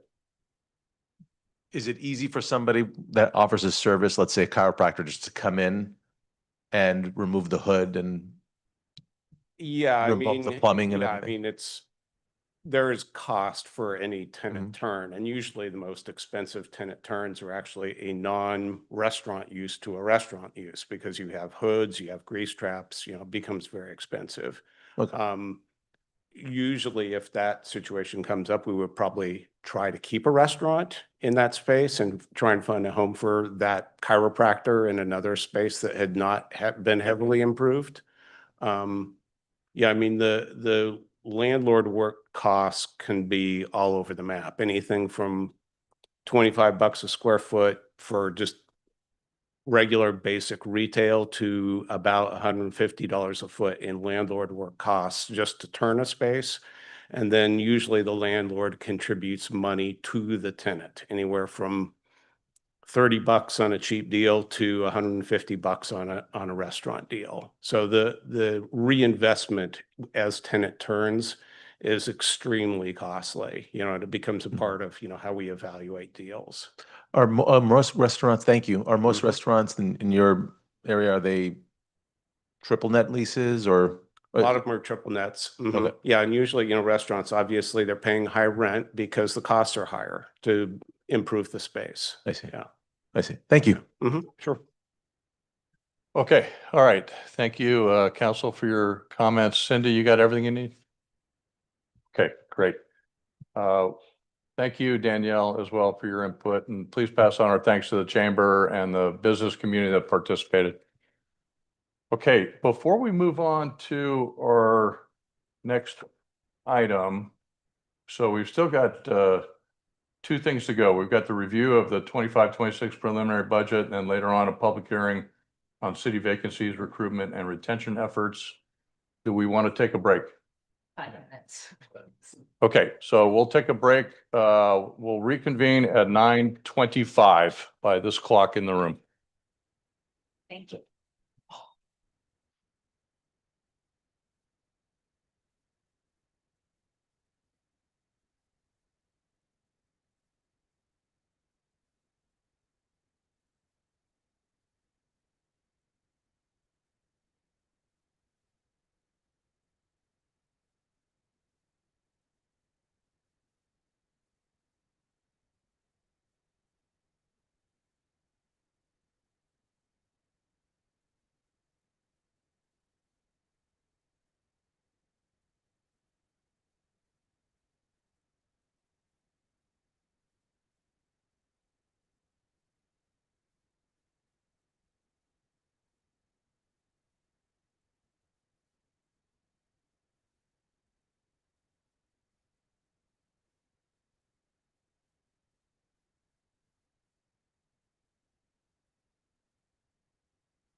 Christina, we ready? Whenever you are. Okay. All right. I'm going to reconvene the meeting here for item 8.3. We'll go into the review of the FY 25-26 preliminary budget presentation by Jennifer Winkman, Finance Director. Go ahead. Thank you, Mayor Armstrong, Vice Mayor Veros, and council members. So tonight I'm here to present to you the full fiscal year 26 preliminary budget. This is what's basically the final check-in before I bring the budget back for adoption at your regular meeting on May 27th. So my presentation follows the format of my staff report. Again, similar to what we've done before, my presentation is a high-level overview, but I'm happy to discuss any of these items in detail. So the fiscal year 26 general fund preliminary revenue came in at $81 million. This is $700,000 more than I brought to you at the April 15th workshop, and primarily due to a reevaluation of miscellaneous revenues, specifically building rentals. Just having more time, going back, doing another review before finaling numbers. So the total projected revenues are up 22% compared to your fiscal year 25 mid-year budget revenues. And this is primarily due to the $14.8 million that are budgeted for Measure N.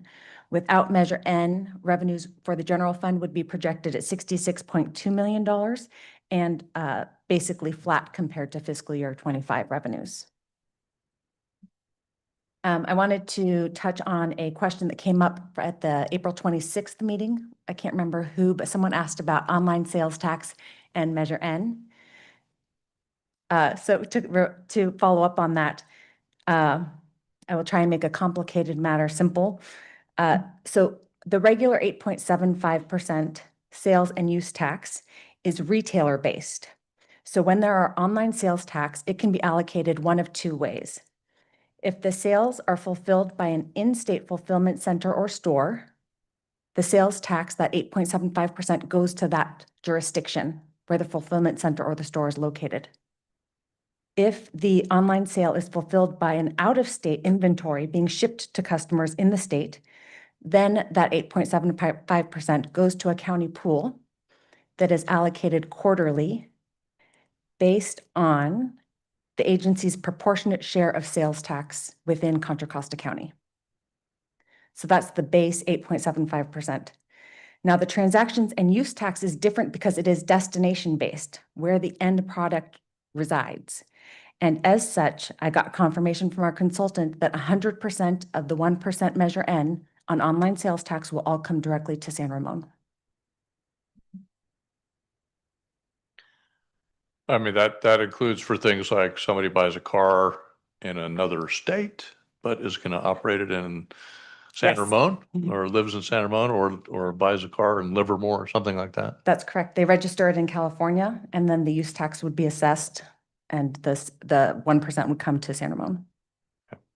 Thank you. Mhm. Fiscal year 26 general fund preliminary expenditures came in at 72.2 million. Coincidentally, this number is also $700,000 higher than the number I brought to you on April 23rd at the workshop.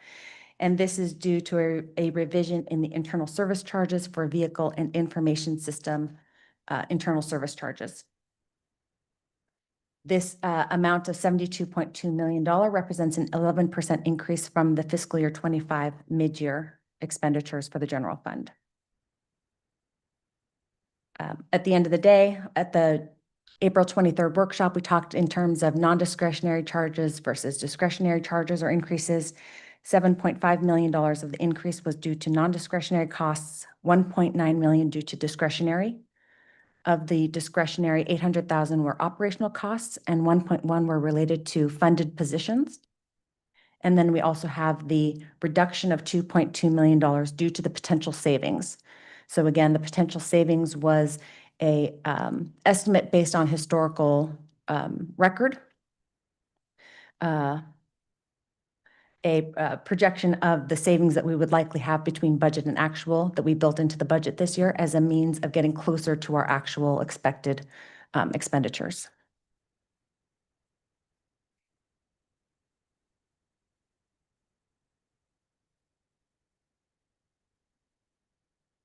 So this slide, we talked about this, I talked about using this table as a means for our discussions going forward. I've just started calling it the fiscal sustainability summary, right? Because this is the table where we're evaluating our ongoing revenues compared to our ongoing expenditures.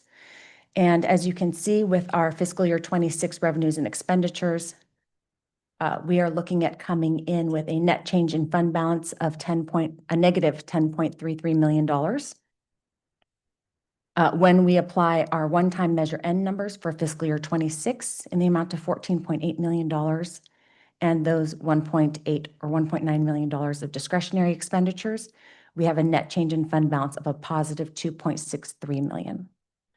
So this is the discussion that we had the last couple workshops where we highlighted that on an ongoing basis, our revenues are not sufficient to cover the cost of our ongoing expenses. But with the passage of Measure N, it's given us essentially 10 one-year allotments with which to get financial stabilization while we figure out how to readjust our operations.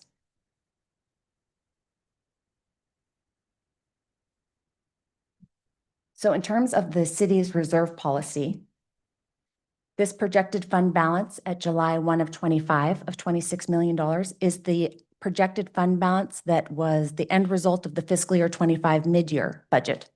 So when we talked about the fiscal year 25 mid-year adjustments that were made, the revised projected fund balance was $26 million. Then you'll see I've added in here fiscal year 25 Measure N. We had not previously discussed this in our budget discussions. And I think that was because there was a discussion about reallocating this, specifically this money being earmarked to go back to the pension fund that it was drawn from for fiscal year 25.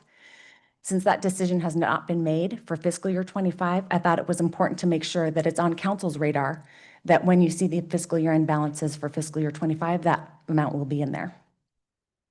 And then when you add in the net change in fund balance that's expected for fiscal year 26 activities, we're looking at an estimated fund balance at the end of fiscal year 26 of $32 million. The city's reserve policy takes into consideration general fund expenditures as well as the general fund transfer out to the Doherty Valley Fund and looks at 36% of that total, which as you can see on the table is $26.5 million roughly. Compared to our estimated fund balance at the end of the fiscal year, we are looking at being $4.6 million ahead of that number, or 6.1% ahead. So, I mean, before we move on, I want to make sure I understood what you were saying about the line there, FY25 Measure N, previously unbudgeted 3.5 million, and we talked about in terms of the OPEB fund. Yeah. So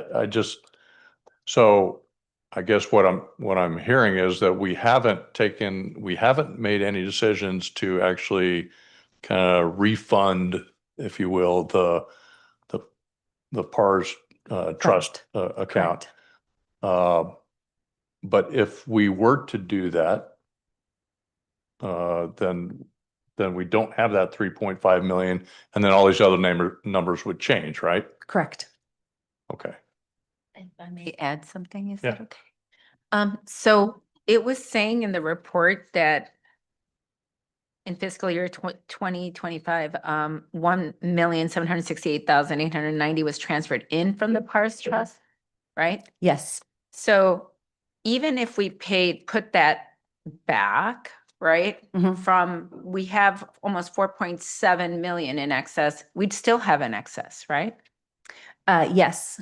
And maybe Stephen can weigh in here, but I think the 3.5 Measure N from fiscal year 25 was we didn't just take 1.7 million from the PARS trust. We took over several years, we took more than that. Do we have a number on that? Yeah, I believe last year it was out of the OPEB fund that 3.5 million total last year when we had the general fund balance update towards the end of our budget. That was the easiest, for lack of a better term, pot to take it out of. That's kind of the way I remember it. Yeah, and council gave direction for staff to come back with a plan to repay it. We do have this one-time money of 3.5 million that we did not expect this year for Measure N. We haven't collected that fully yet. It's right now an estimate. So I believe the proposal is to wait until we get that money back in, take it to council for, we either go to finance first and then come to council with an overview of that repayment. So is the target to go to the percentage that we were at the time of the loan? Is it just a straight 3.5 million? What does that do to the next 5 and 10-year outlook for the fund? Are we, potentially paying something back to reach our goal 1 year sooner? It'll be a question of the value and the timing of repaying that fund back to the council. But a bit more detailed discussion, really right now with this budget season. Technically, it's on the books, and so we are showing it in the overall fund balance.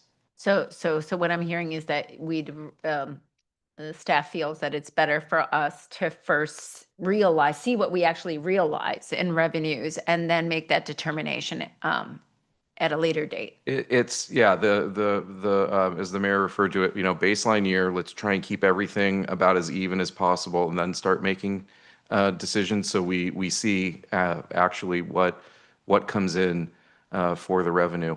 I think that's about it. I had one other point, but it escaped my mind. Maybe I'll bring it up later. Okay. Yeah, I Thank think you. so close to the end of the fiscal year without having had that discussion, we don't want to prematurely assume what's going to happen with those monies. And so rather than have it be a surprise to council at the end of the year, where'd this $3.5 million come from? We're just calling it out right now to let you Right. know. Right. So we understand those numbers better, of course. Actually, I remember my point. This year, you could really call this year the year that we stopped the bleeding. So we are no longer deficit spending. We are no longer relying on those one-time sources, borrowing, transferring money. This really is stopping the bleeding. And then the 3.5 million will decide, the council will decide, okay, how do we allocate that to, for lack of a better term, since I use bleeding, maybe heal funds, and at what rate. So, yeah. Okay. Thank you. Thank you both. In terms of fiscal year 26, looking at across all of the funds, as Stephen said, we are keeping most of our operations at a baseline level. So there's not much differentiation from year to year across our special revenue fund operations, our CIP, our debt service, or our internal service.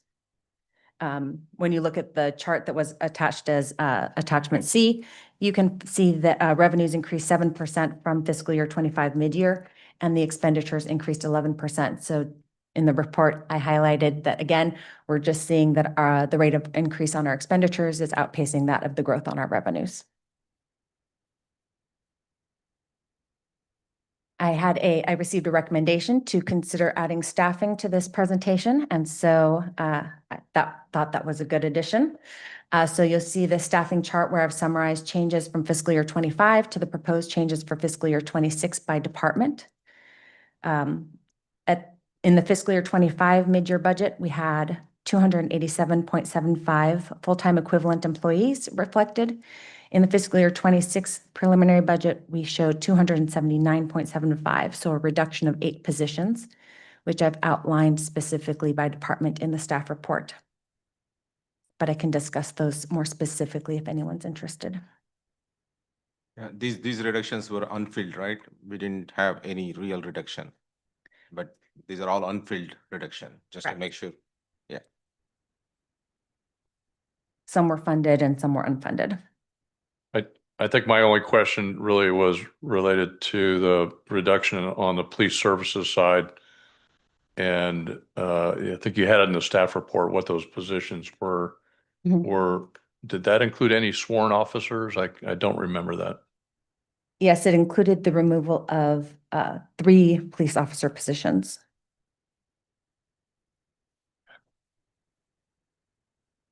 Thank you, and a lieutenant. So we did have a lieutenant on the books for a number of years, and due to the shortfall last year, that was reduced. What we're doing is we did have a past practice of unfunding positions and yet still keeping them on the books without funding identified. And that was really inflating our FTE count without actually having the bodies on board. So, in the future, we could, depending on how the future budgets look, restore those positions. But right now, if they are unfunded, then we are taking them off the books. Yeah, so nobody was in the position. Correct. They weren't funded. Right. We're just cleaning up the books to match kind of reality. Yeah. The way we're operating. Yes. Okay. All right. Then at the April 23rd workshop, there was a request to incorporate the priority items in the climate action plan into the fiscal year 26 budget. And after talking with my colleagues in community development, I learned that in late May, the task force will be meeting to draft the committee charter for council's consideration. After the charter is adopted, the next steps would be potentially forming a committee, discussion of a full-time sustainability position, and then development of a work plan. So essentially, the work plan items, as well as their costing, is coming at a later time. So when those are known, that item will either come back separately to council, or we will, based on timing, could be built into the mid-year or the budget development process. Yeah, now, so I brought this issue up, but I was really looking at something else. Oh, okay. I mean, I get the whole potential for a new committee or a sustainability coordinator or something like that. That's a decision to be made, it's kind of phase 2 of the whole thing. But what I was kind of getting to is that we're kind of coming up towards the finish line on the budget, and yet the recommended climate action plan has many measures in it which cost money to implement for this fiscal year, for 25-26.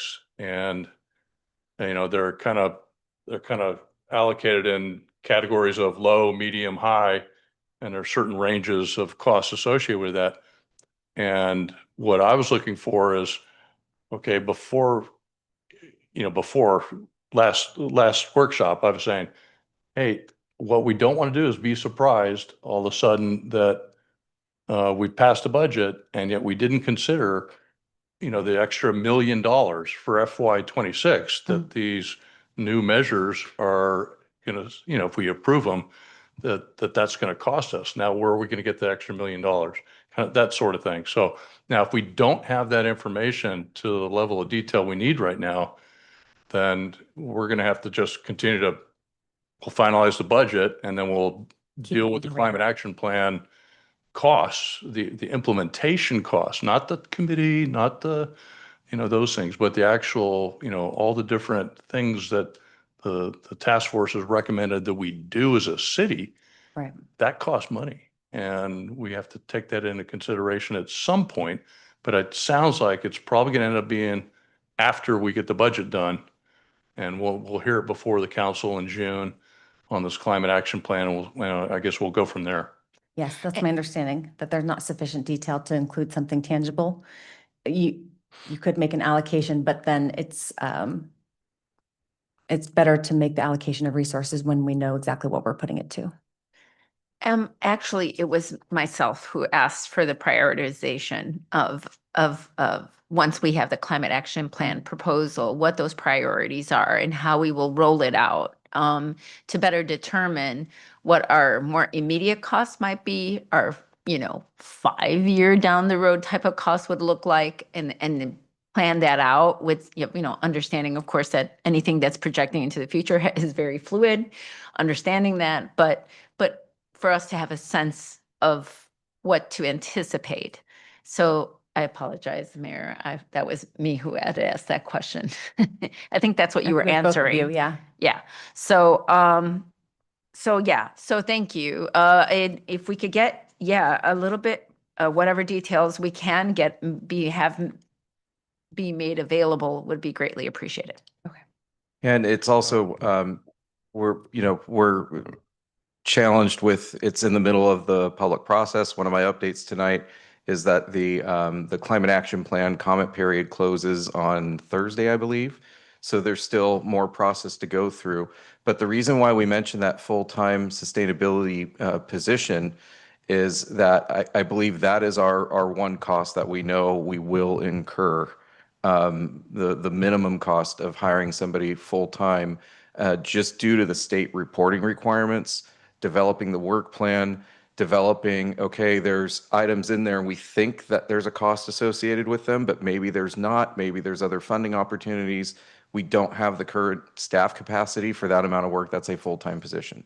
So could we have included it in this year's budget already? Probably as a funded position, but we want to make sure that we have that process complete, adopted, and then that informs us of the recruitment process and the hiring. So that's more of a mid-year item. It's very much related to, and I'm sorry to have missed the last council meeting when I was sick. I'm seeing a lot of correlation with stormwater requirements from the state. And for years, I managed that program here in San Ramon. We would always think, oh no, next year we're going to go belly up with the fund. And former Councilmember Perkins would tell us, yeah, every year you're projecting that you're going to go belly up with the stormwater fund, but we always found ways to comply that were cheaper than we thought. Maybe this will be the case with the cap. We just don't know yet until we get that help on board in that analysis. So just to make sure I understood, so can we bring this back in mid-year review so that we can have clarity on that? That's what we're proposing. So we will have the climate action plan adopted. By then, we could start to do some analysis, and at mid-year, it could be sooner looking at that position, depending on how it shakes out. And just to clarify, the position would be to sort of coalesce all these different initiatives that are under the cap, but also they would work proactively to identify potential resources that may be of benefit to the city to fund some of these initiatives. Correct? Yes, I would temper that with, some of the items. And again, we still need to adopt the plan and go through the analysis. You could find funding sources for some of the capital items, but with every capital item comes operating costs and expenses, which is very hard to find funding for. The money that's out there is typically will help you build it, but then it's on your own to maintain, and that's the real cost. So again, right now with it touching so many departments, we need that one person tracking everything. So that's why we mentioned it in the slides. Well, and I get it. It makes sense. That's kind of the low hanging fruit to me to get that person. But the bigger costs to me are the implementation costs. Yep. And that's, I think, some of whenever the time is right, we got to talk about that. Yes. And see Or what the whenever impact is. whenever we get the grants, then we do it. Well, Well- yeah, grants would be another, we're planning on having a discussion. Time to. Yeah, a discussion at council about grants, and that would be this person as well, providing some examples of the positives and the challenges that go with the grants. Especially in current political situation, grants are pretty much. Right. Disappear. And that's why I was asking, you can't bite the whole apple like off. We have to do this incrementally. And so that's why I was asking, can you give us sort of a map, a tentative map, understanding, we all understand that this is a very big workload to take into consideration, but to help us better understand what are some feasible pathways to realize these goals. That's what I'm getting at, so. Well, maybe the city Yeah. manager and I can sit and talk about, discussion about reserves needs to come sooner than later. And that way, we can talk about the PARS trust, see where it's funded, see if you want to put the 3.5 million there. If you don't want to put the money there, then you have some options to set aside funds in advance for climate action plan. Well, we have 4.7 million or 4.67 million, and even with the 3.5, that's still about 1.2 million left over. So I think that's what I'm trying to, and we have discussed quite a bit whether the 36% is even something that is, has really been realistic for the city, and how much has that, assessing all those risks again. So there's a lot of moving parts. I'm acknowledging all of those things. So I think just knowing that, but it always helps to, it's easier to work with a plan where we kind of have like, this is phase 1, phase 2, and we can amend those phases as needed. And So that's kind of what I'm asking for the meat on the bones a little bit, you know? It'll help us digest that a little easier and see how that all gets realized over time. it may also develop into a larger conversation of what other pots in the city are we not paying attention to? Pavement management, other infrastructure. The city has an infinite amount of ways to spend all of our money in one or two categories. So, this also plays into the annual council goal setting workshop. Okay, what are the goals and priorities? And that will help inform our budget. So, baseline year. Let's see what we get and move on from there. But we are actively working on everything that you're mentioning, trying to get whatever estimates that we can. And that should start fleshing out more in the next few months. Okay. Okay. Okay. Well, thank you. I appreciate it. Sure. Thank you. Any more questions? Okay. So then I have a slide on the fiscal year 26 capital budget. So as all of you are familiar, because we discussed it last workshop, the capital improvement program is a 5-year plan for our capital projects, replacements and repairs. The first year of that plan is referred to as the capital budget, and that's what is included in the fiscal year 26 all funds numbers. The fiscal year 26 capital budget for fiscal year 26 is $12.9 million as outlined in the staff report. And this table just highlights the new projects that were added to the capital budget for fiscal year 26 and their costs.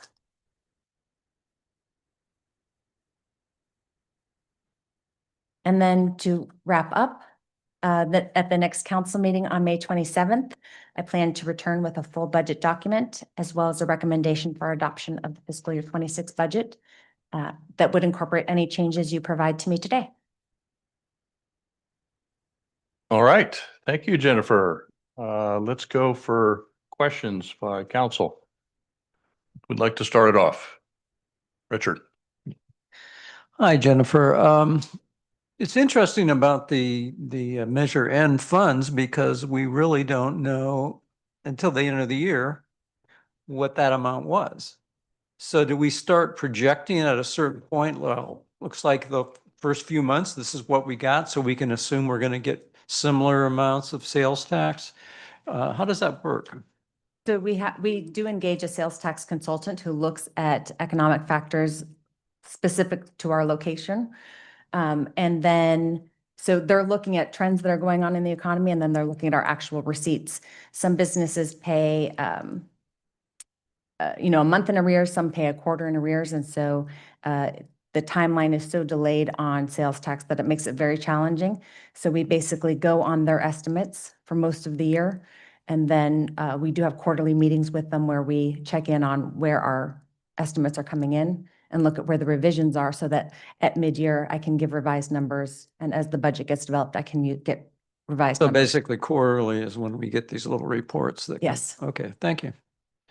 So, but on the Measure N funds, I mean, that we're 6 weeks into implementation right now. And I hear that not every business has transitioned to the new 9.75 rate. Was there anything in the implementation instructions that if they don't implement on time, then there's some kind of a penalty? Because we're just losing revenue at this point. If they're not collecting what they ought to be collecting based on the implementation date.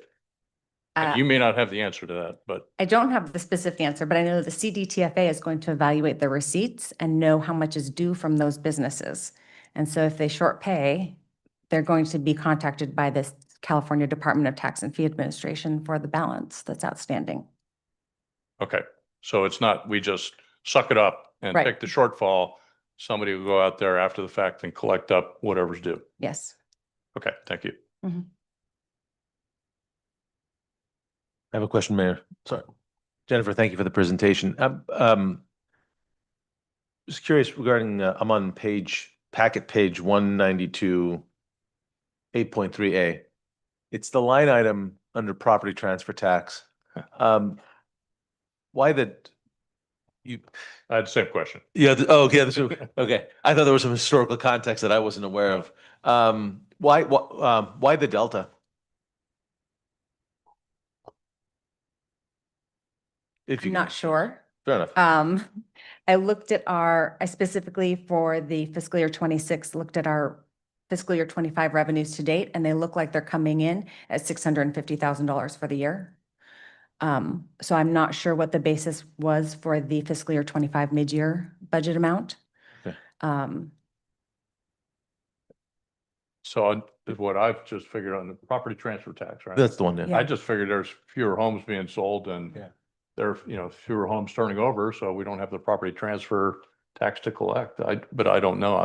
That is what that revenue is, Yeah, yeah. but I'm not sure where the million estimate came from for last fiscal year. So we're assessing all of our revenue estimates, and this is one that we felt that we needed to adjust because it was a little too, we always try to conservatively estimate revenues, and this was, I don't think it really met the mark, so we adjusted it down by 400K. Could it come in at that? Maybe, but we want to make sure that we're pleasantly surprised instead of disappointed. Yeah, because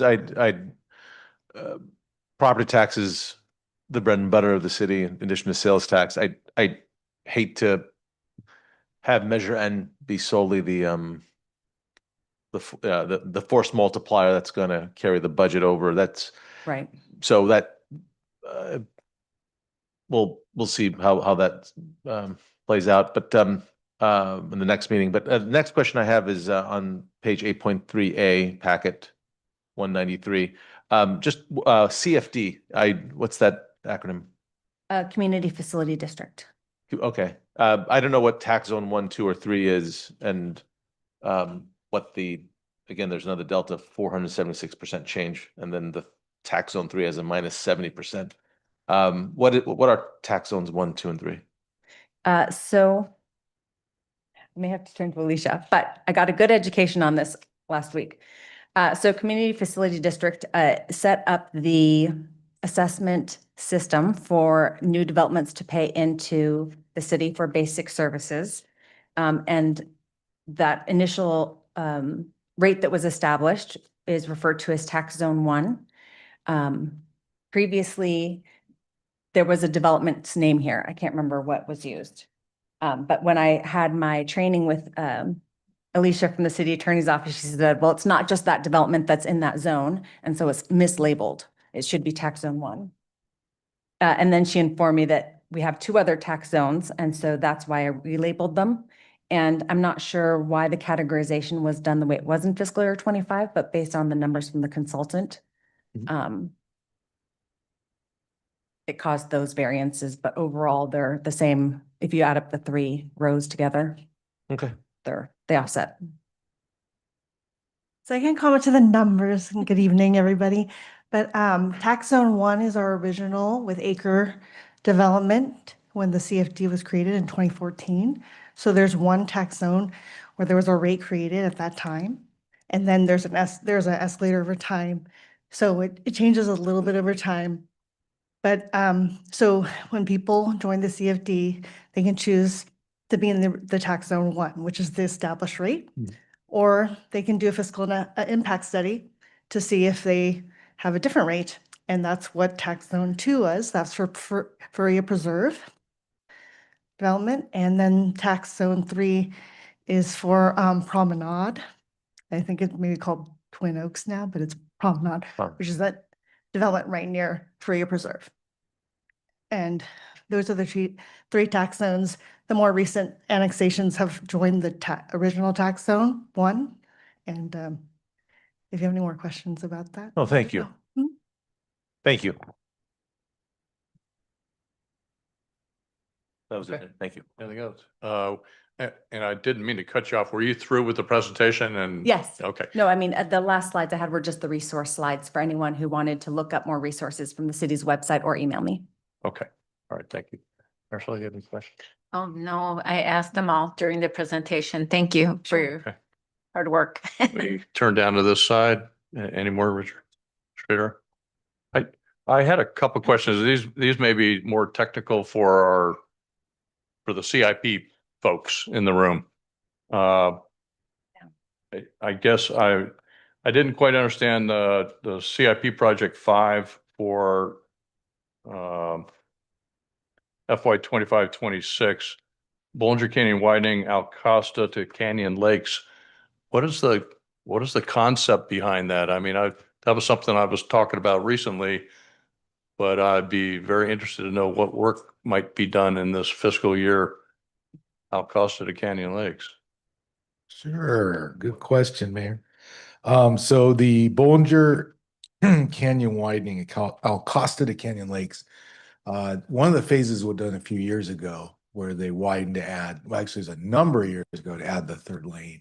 When they added and widened, the bike and ped path is nominal, I guess I would say. So, and there have been some inquiries to look into that to see an ultimate solution. Now, we did look a few years ago, widening in the median, but then it took out the sycamore trees. Then we started talking to the golf course, but there were issues there. You could displace tee boxes and other things, but we do want to open it up to reassess options because it would be nice to expand that a little more, the path, because it is a good slope. There's been, scooters and other elements that are coming to play now that have not in the past. So essentially 100,000 is to get a designer and relook at that, see what we can do. Maybe we can put in a kind of a concrete wall closer to the road, which I've seen in other cities, allow us to have more room to widen that path out. So essentially it's just looking further into, and this is, the funding is not general fund as part of the SCCG, but developer, because essentially you widen the road, but the impact was not getting exactly the amount of room needed for the path. So we've always just had this idle, but there have been inquiries, more use, and it is a good east-west path to get to the Iron Horse Trail in downtown. So essentially that's what we're going to look into. Okay, all right, thank you. That's kind of what I was thinking I'd hear, because I've heard those same resident concerns about the safety along the path up and down the hill, and scooters and bikes and pedestrians and things like that. Yeah, this is essentially diving further into that. Okay. To look at options. All right, the next item was on CIP number 23. That's the citywide trail amenities, and is at some point under the Open Space Advisory Committee, we were talking about a sponsorship program for our trails. I don't know where that stands right now, but potentially could some of the cost for the citywide trail amenities be offset by a sponsorship program if that comes to fruition? Or is it apples and oranges? I'm looking for Parks, Kathy, or something. I know we're doing the Trails Master Plan as well, looking at that whole. So I don't know if that's something that'd be integrated into that or not, but Yes, we did. It's a team effort. There you go, no problem. Certainly we can look at sponsorship for trails. We did have a partnership that we had started to develop with trail building group that we had to stop doing because we really needed the trail master plan. We received a lot of feedback from the community and felt, okay, we need to go back and make sure we've got the trail master plan in place. And in that plan, we will also have costs and phasing and some funding recommendations as well, which might include sponsorship. Okay, yeah, I wasn't suggesting kind of bypass the process. If the process is do the Trails Master Plan first, then we'll look at a sponsorship, then okay, that's all good. Thank you for the explanation.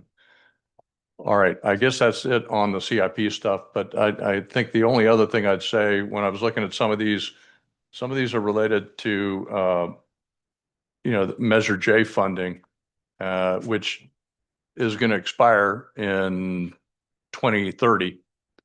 And at 2034, at some point, this CIP, this 5-year CIP goes out to 2030, but at some point we're kind of relying on these Measure J funds.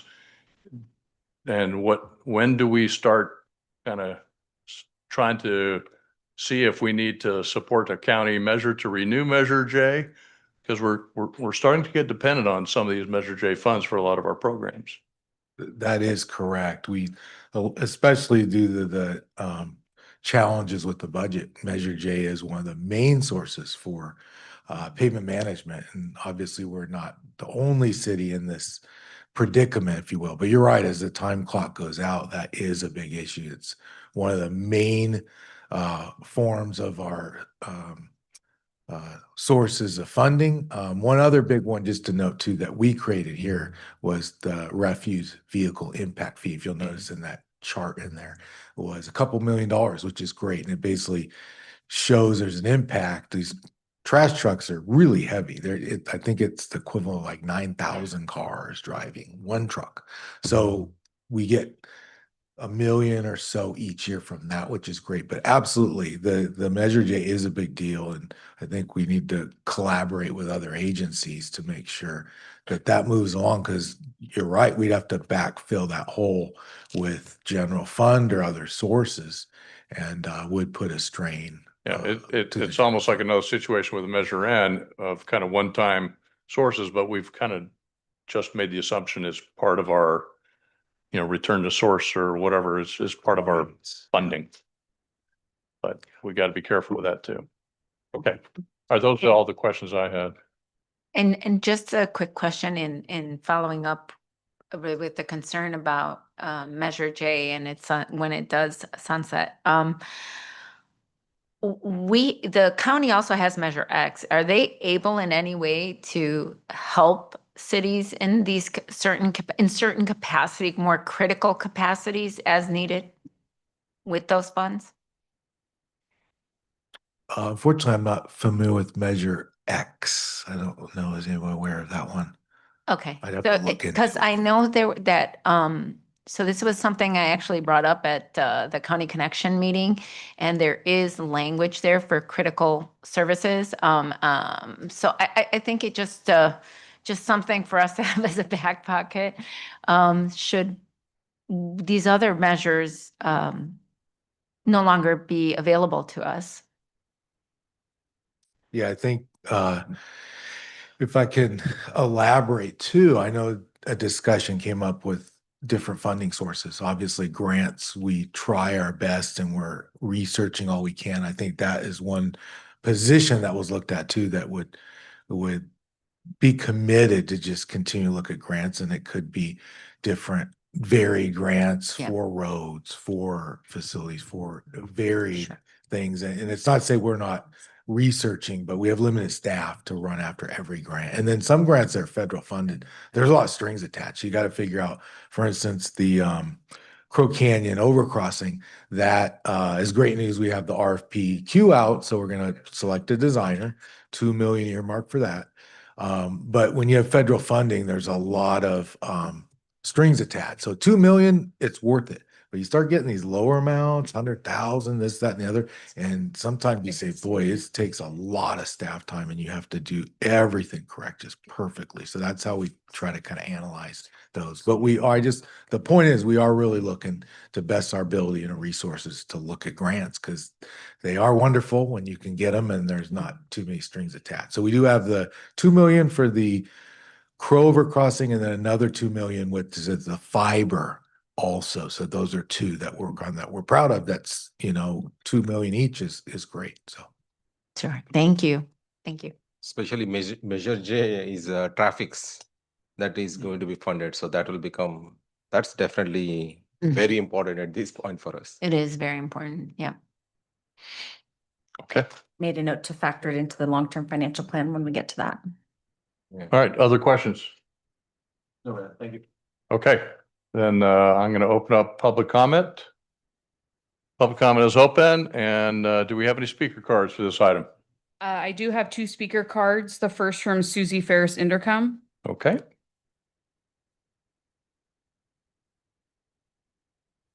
Good evening, Mayor, council members. Evening. We already talked about briefly the public services item that was removing 3 police officer positions and a lieutenant. And I just want to comment that the police department is already behind on staffing, at least 2 officers. And there are projections of retirements and a looming potential of on-the-job injuries, etc. Community member generated calls for service continues to significantly increase every year. And given the unprecedented housing growth in various stages of completion and construction, and the projected population growth as a result. And given the rise in retail, home, auto thefts, and break-ins, we cannot afford to reduce our police force. We should be preparing to increase them. Measure N was sold on the basis of providing local funding, quote, to maintain City of San Ramon programs, including public safety, police services, neighborhood crime prevention, traffic enforcement, and road safety. The 1-cent sales tax, as you've already discussed, was projected to bring in $16 million annually for 10 years. But in the preliminary report, again, it's only showing 14.8 million for this year. So again, I'm questioning why a lower projection. And honestly, the city was not honest with the voters because you really do not have a way to itemize or track actuals for Measure N because it was implemented as a general tax. I'm just asking that the city find another area to cut rather than police at this time. Thank you. Thank you. Next speaker, please. Johannes Tillahan.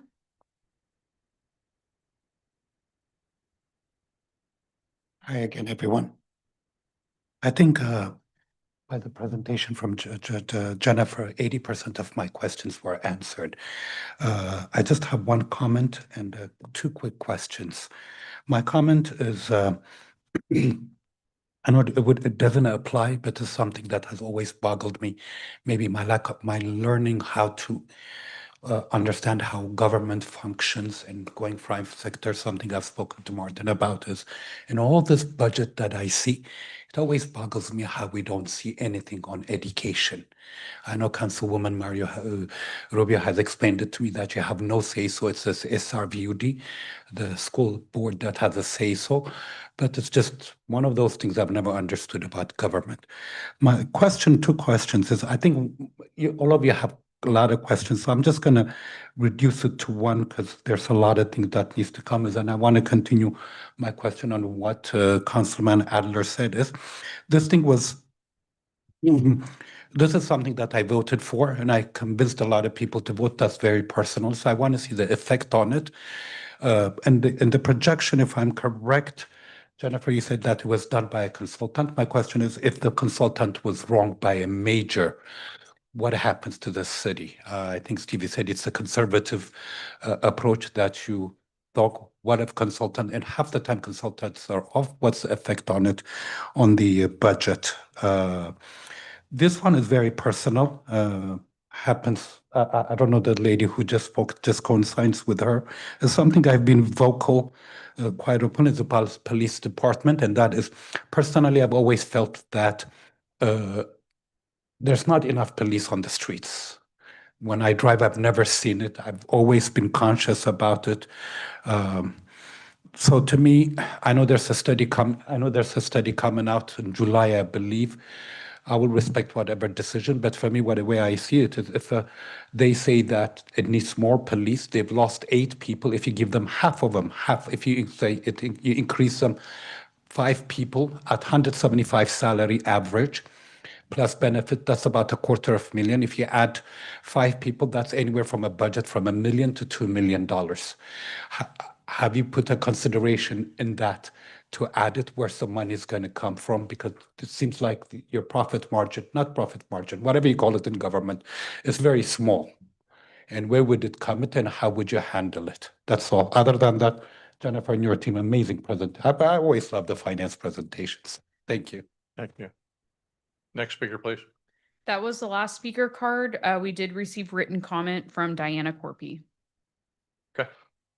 All right, thank you. Then I'll close public comment. And at this point, I'll give the city manager the opportunity, if you want to comment at all on anything having to do with the consultant's initial estimate, sure, versus the current estimate, or maybe even the MRG study and things like that. And this might be a good time. No problem. As Jennifer mentioned, we do meet with a sales tax consultant on a quarterly basis. Most cities hire sales tax consultants to help them with their projections.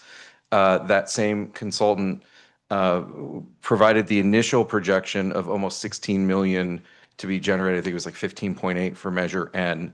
But since then, based on current economic conditions, the consultant suggested to lower that to the 14.8 or so that we're projecting for next year. We meet with the consultant quarterly. If anything happens, there could be a company leaving San Ramon, a company coming into San Ramon. They adjust it based on the data that they pull, because they pull actual tax records from the state to figure out the impact. That's when we would come at mid-year with an adjustment and let the council know. If we ever had any sense that something was dramatically wrong, they were off by $1 million, by $2 million, we would definitely bring that back as an item to the council and start talking about, okay, how do we need to adjust for that particular budget season? If they project over, then we are very happy.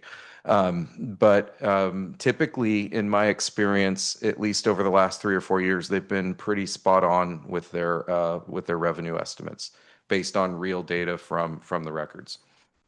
In regards to the PD staffing, we have engaged with a consulting group, MRG Consultants.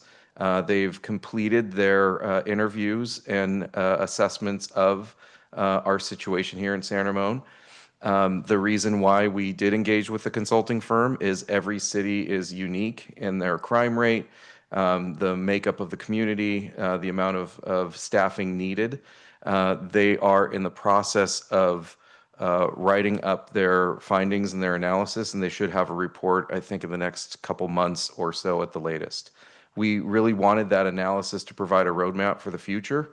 As it was mentioned in public comment, hiring staffing anywhere in the city at 3, 4, 5 people really does move the needle with our expenditures, more so in the police department with sworn officers because of the impact to the budget. So we will use that consultant's report to make an informed decision of how we move forward based on the findings.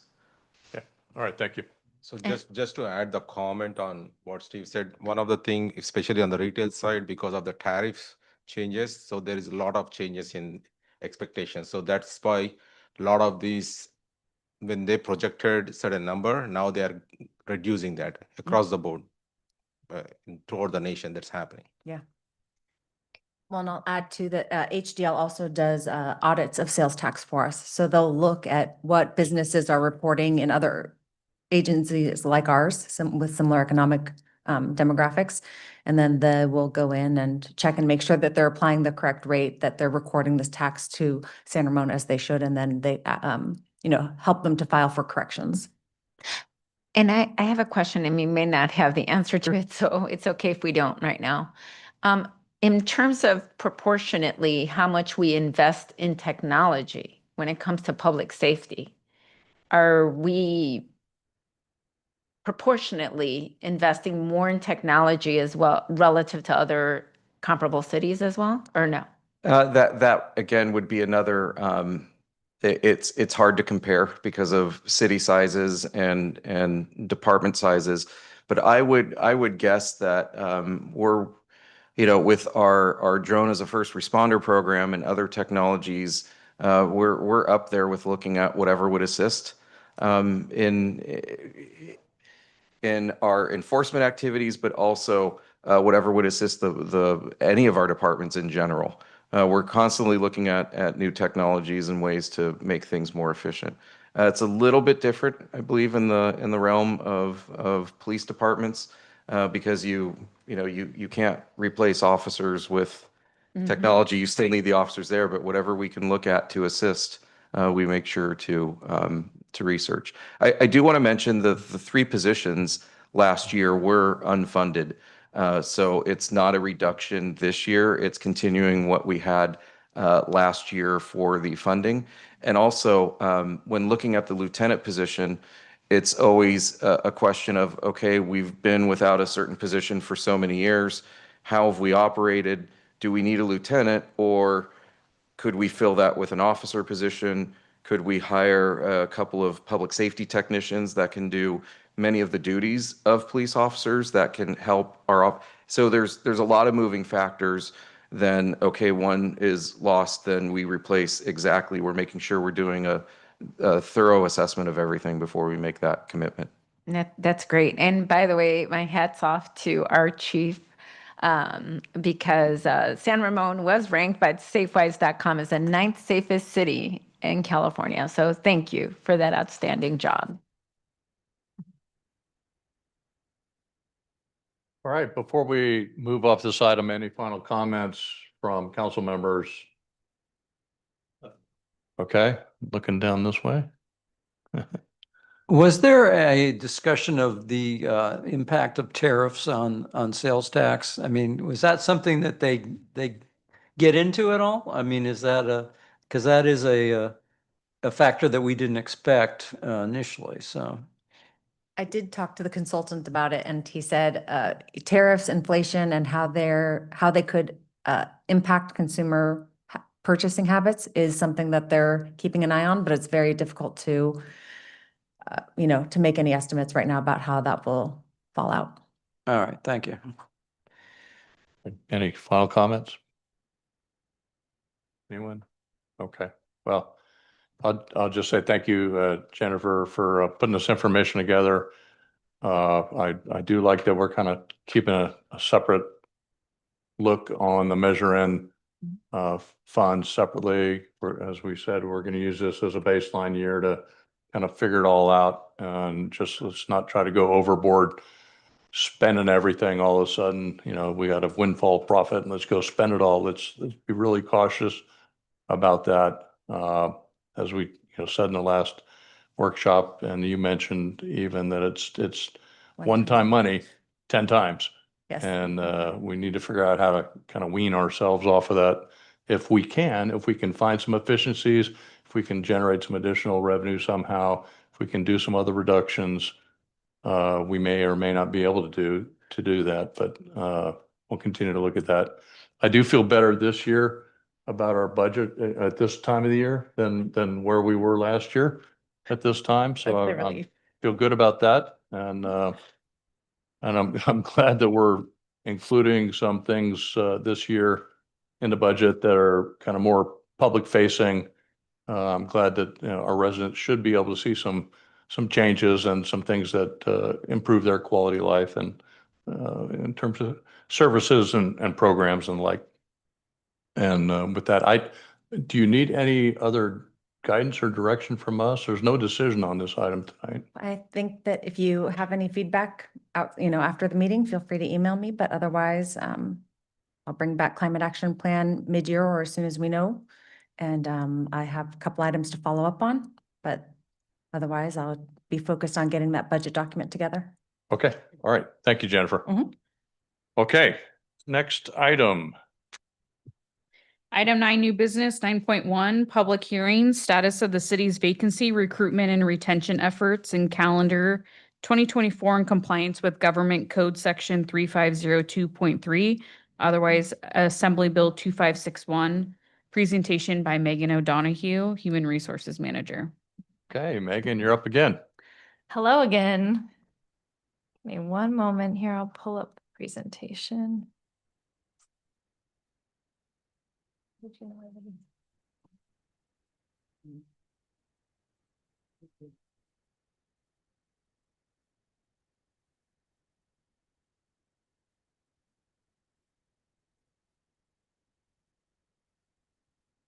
Okay, so as Christina just announced, this is the AB 2561 presentation on the status of the city's vacancies and recruitment and retention efforts in calendar year 2024.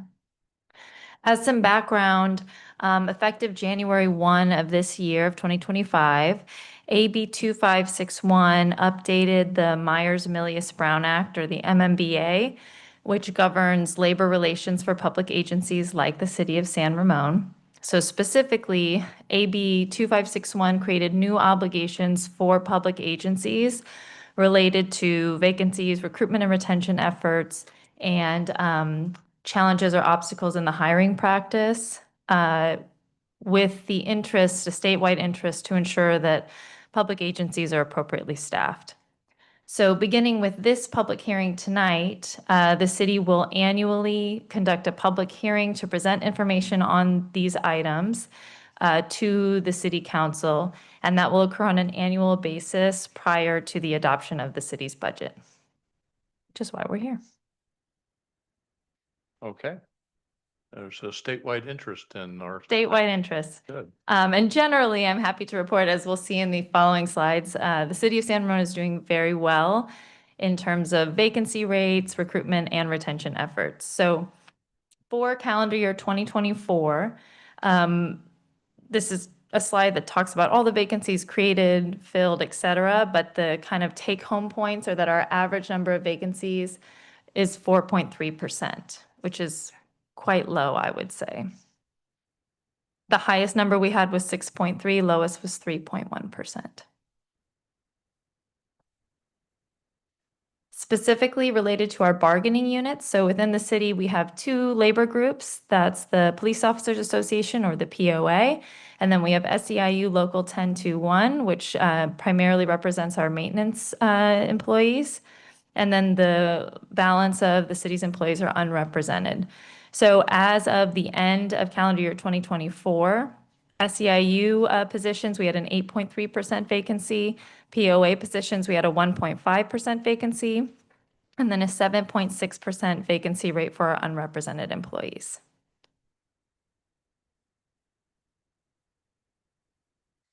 Some general recruitment information. For calendar year 2024, we filled a total of 25 vacancies. There's a lot of information on this slide. The large percentage of those vacancies were filled by either an existing eligibility list, which means that we had a recruitment that had been done previously, that we still had people who were reachable, or candidates that were still available to be hired for the position, or they were filled by a new recruitment, which is probably pretty self-explanatory that that's how we're going to fill these positions. Then generally, this is the slide that I get most excited about, is our retention information. We had a total of 30 vacancies created during calendar year 2024. But the big takeaway numbers for me is that our annual staffing turnover rate is only 3%.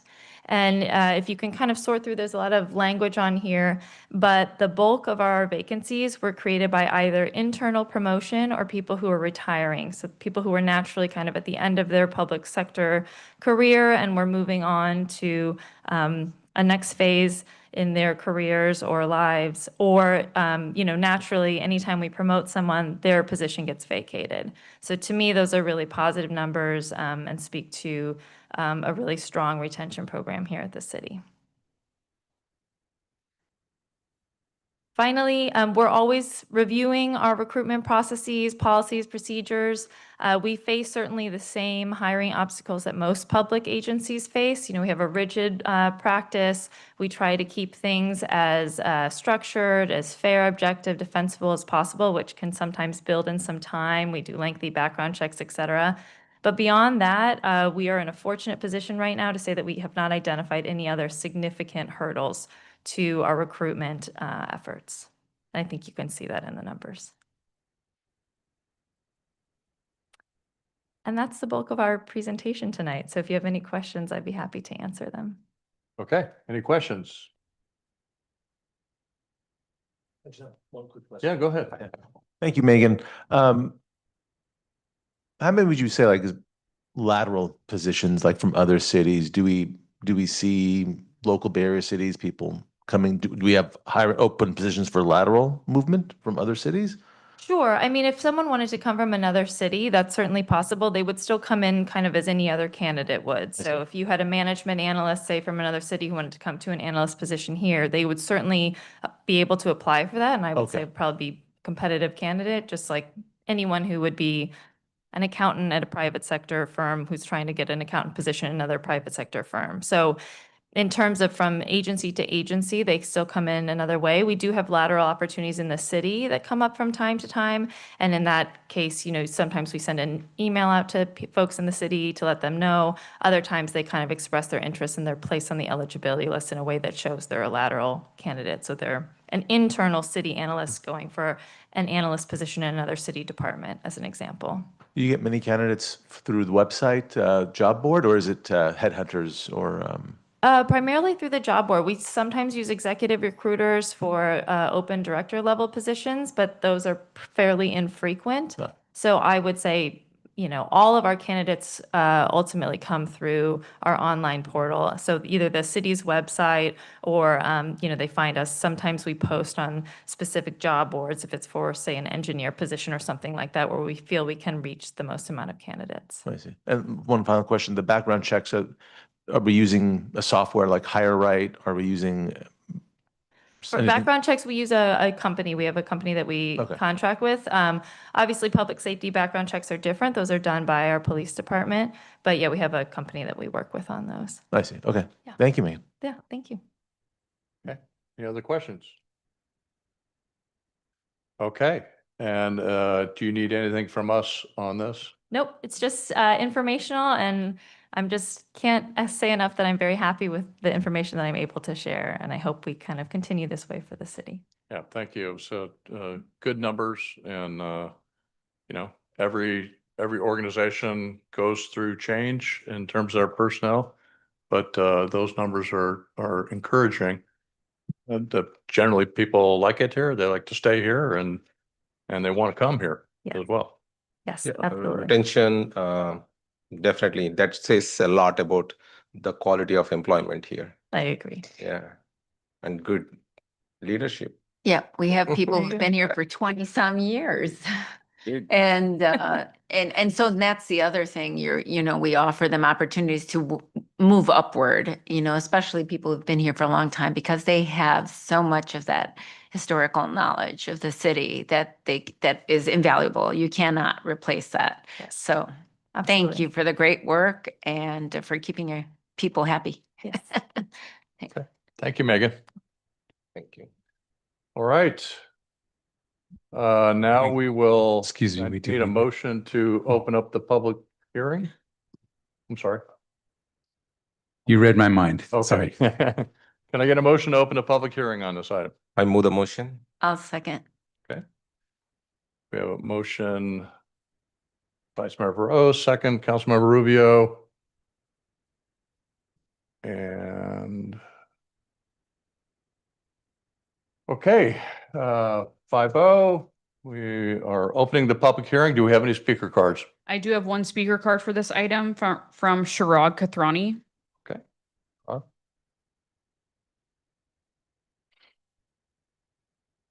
Hello, Council. I am here to talk about the public hearing. Typically, as previously you didn't respond to the public hearing giving a rebuttal option. So is this public hearing also the same way? One few red flags I see in the hiring issues is like when we have 3% of turnover ratio, it's actually very odd for a company. I do staffing, that's the kind of business I do. So I interact with typically in good companies, 10% of rotation that happens. So that was one of the part. But in the previous, I would like to rebuttal on a lot of the options. So how is my option? Because you already passed the DMU North thing. Yeah, this is where we're just accepting your public input. Okay, just to be on the records that I would put it that we were not given an option to rebuttal. Thank you. Okay. Next speaker, please. That was the only speaker card for this item, and we did not receive any written comment. Okay, thank you. Then can I get a motion to close the public hearing? I'll move to close the public hearing.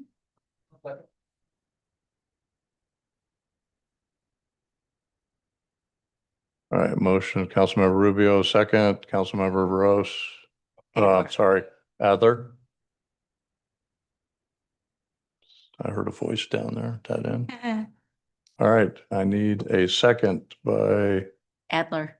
Council. You Councilmember gotta press the button there. There we go.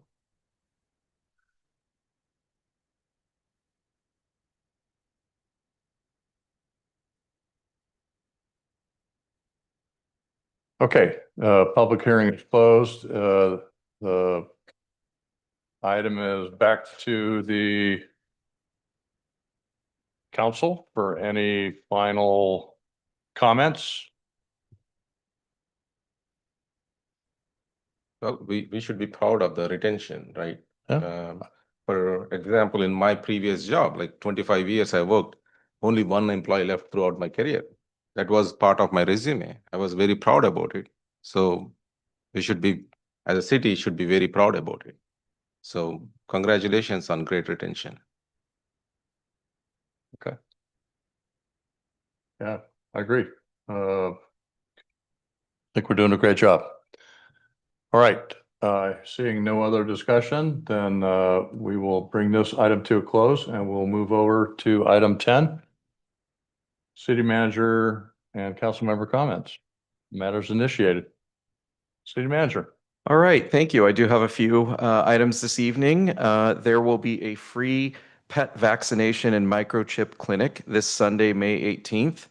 Contra Costa Animal Services will host the free clinic at City Hall. The event will offer free vaccines and microchips for dogs and cats. Services are on a first-come, first-served basis. The event begins at 9 a.m. and continues while supplies last. Joy-bound people and pets will also be on site offering free pet food and flea prevention while supplies last as well. This is a reminder that the Art and Wind Festival returns this coming Memorial Day weekend, Sunday, May 25th and Monday, May 26th. The festival takes place from 11 a.m. to 6 p.m. both days at Central Park. It's a family-friendly, pet-friendly, and bike-friendly event. Entry is free, and there will be food, beverages, and various arts and crafts for purchase. The event features several stages with live music, dance performances, free kite making workshop, professional kite flying demonstrations, a kids zone, professional scooter and skateboard demonstrations, an interactive bubble show, puppet shows, and a helicopter landing. And I have to note, when that helicopter comes in, everybody congregates to the area. It's really neat to see the helicopter come down. It's one of my favorites. Also, I would like to mention on Monday, May 26th, the city will host its annual Memorial Day program and Field of Flags at Memorial Park beginning at 9 a.m. The program includes patriotic music, speeches from local officials and veterans groups, and acknowledgement of fallen service members and veterans in attendance.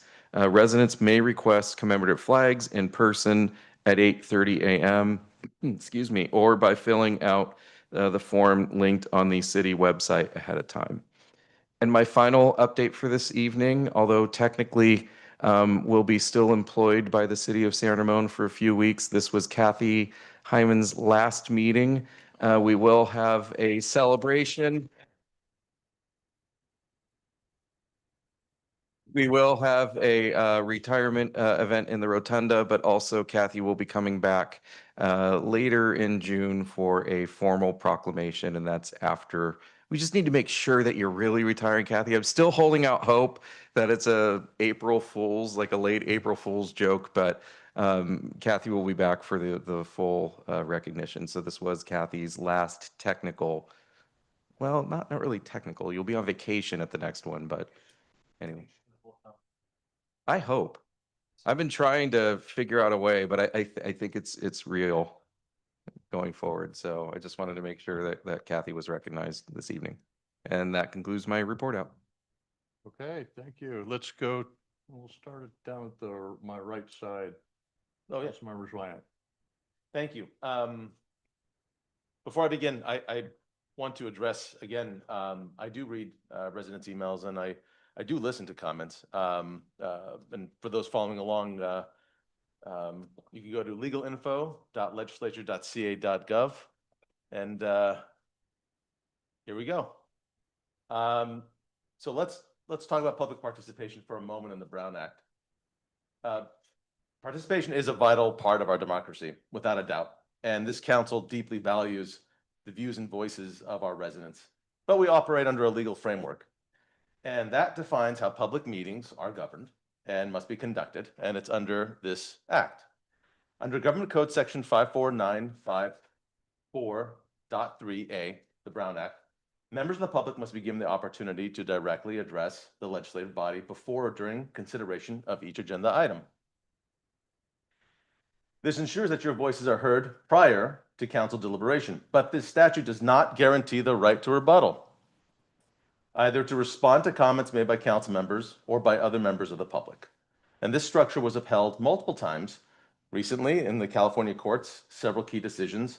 Miller versus City of Los Angeles, the court reaffirmed that once the city council has provided reasonable opportunity for public comment, there is no obligation to allow continue or reactive speech. The second, and I cited it earlier in Chafee versus San Francisco Public Library Commission, the Court of Appeal confirmed that the Brown Act does not require public bodies to allow rebuttal or additional comment once council deliberations begin. The court found that allowing a single opportunity to speak per agenda item satisfies the legal requirement. So in other words, ladies and gentlemen, while this meeting is held in public, it is not an unrestricted public forum. The law provides for public input, but also gives the council the authority to control the process, manage time, and maintain order so that the people's business can be conducted efficiently and respectfully. The best conversations for rebuttal is to reach out to any one of us individually via email or phone. I'd be more than happy to address your comments one-on-one.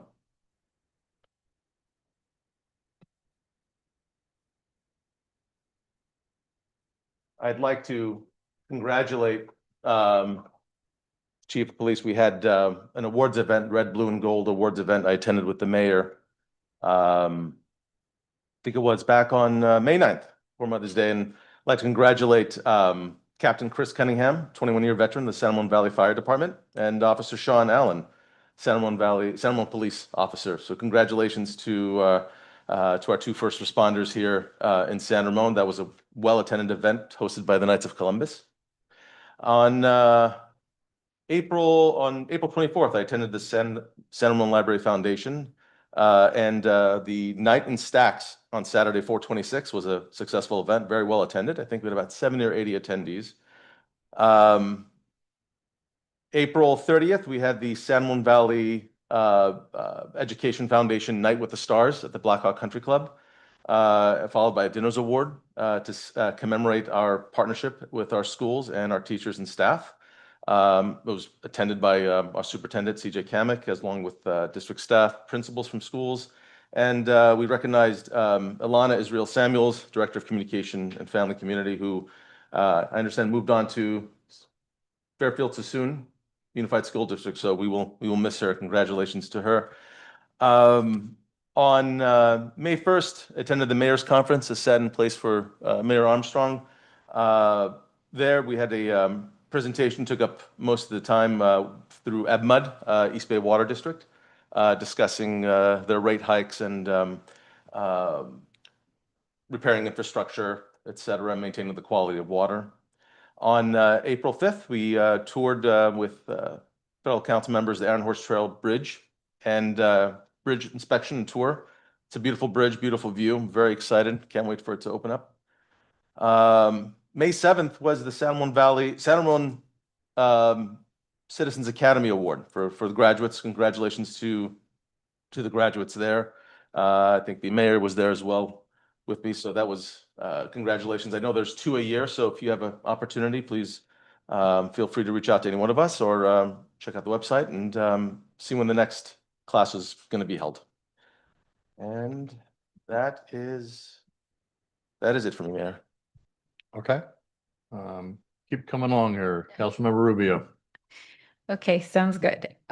So Friday, April 25th, I attended the San Ramon Valley Council of the Parent Teacher Association Advocacy Day 2025. It was primarily focused on the budget concerns in light of some of the unpredictability happening within the Department of Education, and how to basically what ways we could possibly, the school district can prepare for that in light of a lot of unexpected near future outcomes in terms of funding, especially from the federal government.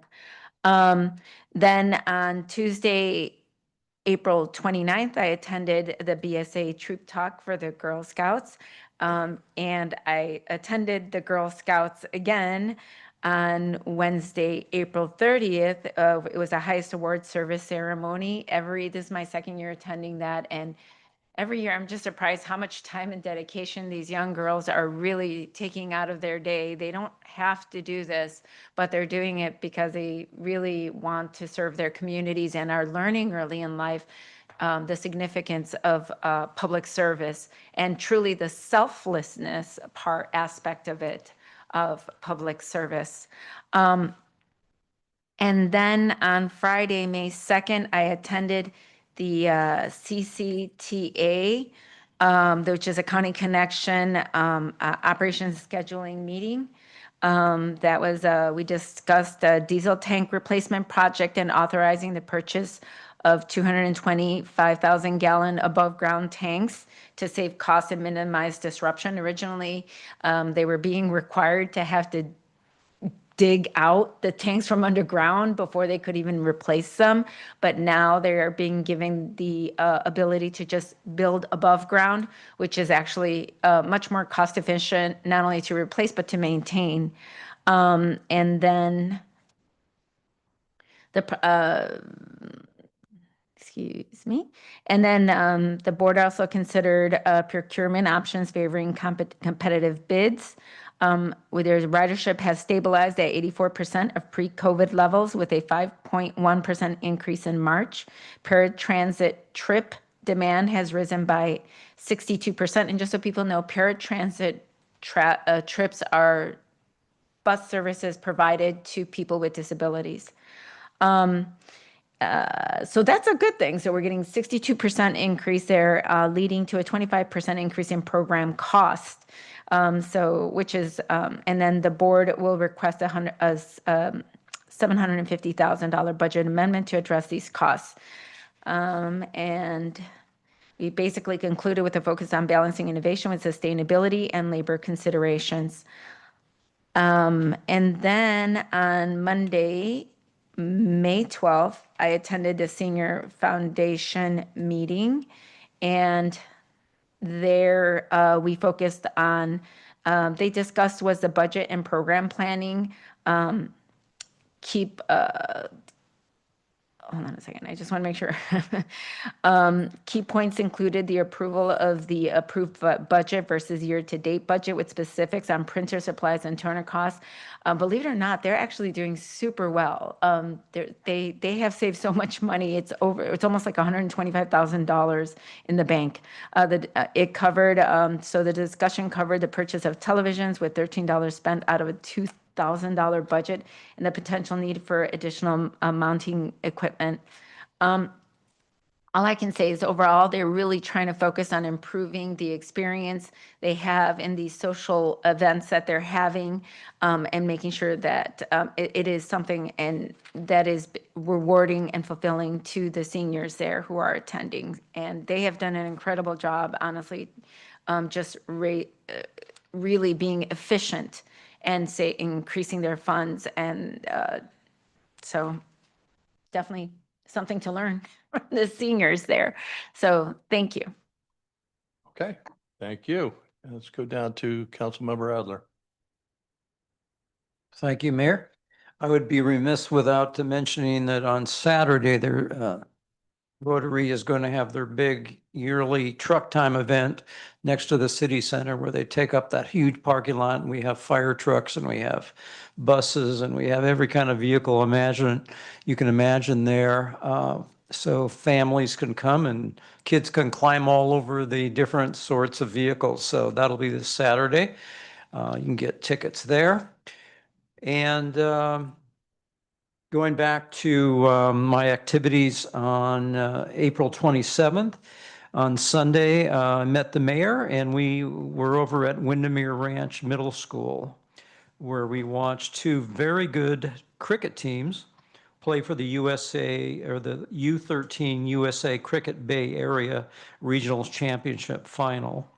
And our local San Ramon team, the San Ramon Cricket Association Youth, beat the Blazers Cricket Academy from Sunnyvale. and we saw some great action, and Mayor and I passed out trophies and got a chance to congratulate both teams. And just incidentally, the San Ramon Cricket Association is a nonprofit. It was founded in 2008, and the players are well coached, and they build teamwork, perseverance, and sportsmanship. May 1st, there was a Central Contra Costa Sanitary District meeting. They talked about the budget for operations and maintenance.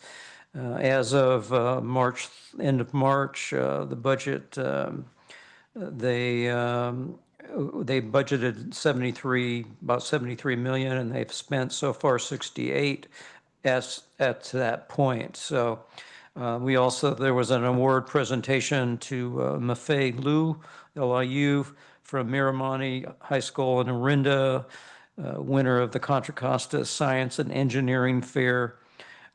Project Excellence in Water. The winner was about development of sustainable technology using interfacial solar evaporation to capture ammonia from wastewater. So that was, congratulate that student.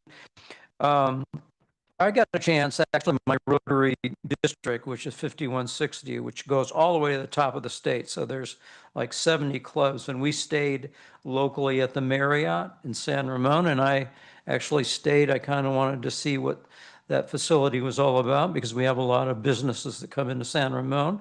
And I thought it was a great facility, touting, shop local. And I'll tell you, it's a great place to stay. I was able to lead a group. We had a beer tasting event over at the Fieldworks, so it was a fairly short walk from the hotel over there, and we had experts on beer give us a talk, so that was great. Everything was close by. On May 5th, I had an interview. One of the things I was asked to do was be interviewed by local high school students about safety on the Iron Horse Trail. And I got 10 questions. It was almost like a college project. I stayed up for, until like 2 a.m. I had 4 pages of, I started out talking to Steve Weeks from the San Ramon Transportation. He's the division manager, and had a telephone conversation about some of these questions. And he gave really good answers and gave me some ideas. And so I was able to write up some really, I think, good answers to the college or the high school students. So one person asked me for that, and then I got interviewed by a bunch of people on Wednesday, so hopefully gave them good answers. I learned a lot from that project too, about the residential traffic calming program, where if residents have a concern about a particular intersection, which might be dangerous, that they can go through some steps and we can reach out and help them. And there's different ways of correcting that. So that was a good thing for me to do as far as information. I also attended on May 12th, let me see here. I wanted to mention that I was in the Leadership San Ramon Valley class of 2023, and they had their graduation on Friday, or is it Thursday? I guess it was Thursday. I had flown up to Portland that day for a wedding with my wife, but we have a little contest between the classes, and our class won again, the second year in a row, for the alumni giving contest for Leadership San Ramon Valley, because we've lost one of our sponsors, so it's good that we all contributed to that great organization, which gives people an opportunity to learn about not only our city, but how we all fit together with other cities and different programs. On May 12th, I attended Open Space Advisory meeting. There was a discussion and a request for feedback on the Open Space Advisory Committee's fall hiking series, and as well as a winter non-hiking event. And so we were able to get some feedback, and we're also having, they're planning on, they're looking at different options for hiking this fall. So that would be, let me see, there's different locations where that could occur. And Alamo Creek, Cross Valley Trails to Henry Ranch. So there'll be more to come by the Open Space Committee on where those hikes are going to be. So I think that is it for now. Thank you. Okay, we got two more reports. Can I get a motion that we go beyond 11 o'clock? I'll move that we go beyond 11 o'clock to finish the reports. I second. Okay, all those in favor say aye. Aye. Aye. Any opposed? Hearing none. Okay, we got two more reports. Vice Mayor Barros, you're up. Yeah. April 24th, attended Senior Volunteer Appreciation event along with Mayor Armstrong. It took opportunity to thank all our seniors, volunteers. It was very good event. Thanks for including me on that. And then April 30th, Stars of Night. I couldn't able to join there for a long time. But then it was once again well done event by San Ramon Valley Education Foundation. And then on the same April 30th night, I had to go to Innovate 680 PAC meeting to cover Mayor Armstrong. As myself 680 commuter, it was very interesting. Couple of important things that we talked about is meter ramping on 680. So that is going to be happening. And also we talked about the mobility hubs, the same presentation that we had here. So that is coming up, especially in 2 transit areas within San Ramon. They'll be picking one of them. So that's very important one. And then on May 1st, I did the first San Ramon Artificial Intelligence kickoff event in our City Hall Rotunda. So this is specifically for artificial intelligence within the East Bay area. We had around 85 attendees, including entrepreneurs, venture capitalists, educators, students. So we will continue this event so that we can have technology. We want to build San Ramon as a technology hub. So that's the idea behind it. And then on May 8th, attended Innovation Tri-Valley Game Changers event at Bishop Ranch. Once again, we recognized our Innovation Tri-Valley recognized some of the important entrepreneurs within our East Bay area. And then May 9th, attended our juried art exhibit, locals only, reception and awards at Dottie Valley Station. Once again, thanks to our Parks and Community Services department and Adams especially. Amazing event. It's surprising that within San Ramon, we have so much art from pre-K all the way to adults. That's a fantastic event. And then on May 10th, attended the Great Indian Food Festival and Shopping Fest in just behind the city center. That was well attended. Floating attendance was around 4,000 to 5,000 people attended that event, looks like, and a lot of good food and stuff. So that's my report. Thank you. Okay, thank you. Good to go last because most of my stuff has been covered. But so we talked about Senior Volunteer Appreciation Dinner, the PTA Advocacy Day, the Library Foundation Fundraising Gala. On April 27th, I attended the Children's Business Fair at Quail Run Elementary School. It was great to see all these young entrepreneurs that have shown all their goods, and whether it's macrame or potted plants or artwork or 3D printed things. It was pretty amazing to see these elementary school students and all the things they had to display and sell. On the 27th of April, I attended the Dublin San Ramon Women's Club Student Art Awards, and the mayor from Dublin and I handed out the art awards for kids grades K through 12 in different categories. And let's see, you mentioned the cricket tournament. The April 29th through the 2nd, I was on the Washington DC. I went to Washington DC with the Tri-Valley Cities Coalition, all the 5 mayors from the Tri-Valley. We met with Congressman Swalwell, Congressman DeSaulnier, Senator Schiff, Senator Padilla, Congressman Garamendi, Department of Transportation, Housing and Urban Development, and the National Nuclear Security Administration. We talked about a lot of different issues, from PFAS concerns to Valley Link transportation to other transportation issues, and Innovate 680 kind of projects, and our 680 corridor, the 580, 680 interchange, 680, 24 interchange, and Highway 4 interchange. It's clear the Department of Transportation is looking for big, beautiful projects, is what they said. And we also talked about with Housing and Urban Development, we talked about some of the community development block grants, CDMG grants.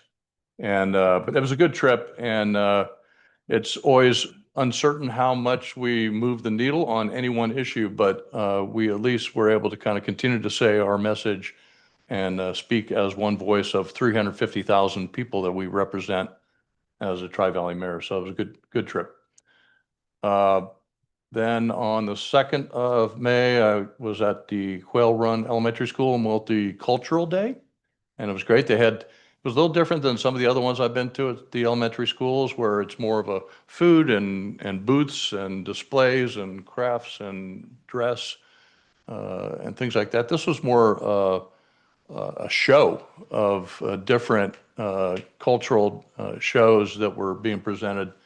So it was really good to see all the kids doing that. The 2nd of May, I also attended the Discovery Counseling Center fundraiser and over at Roundhouse, and it was good.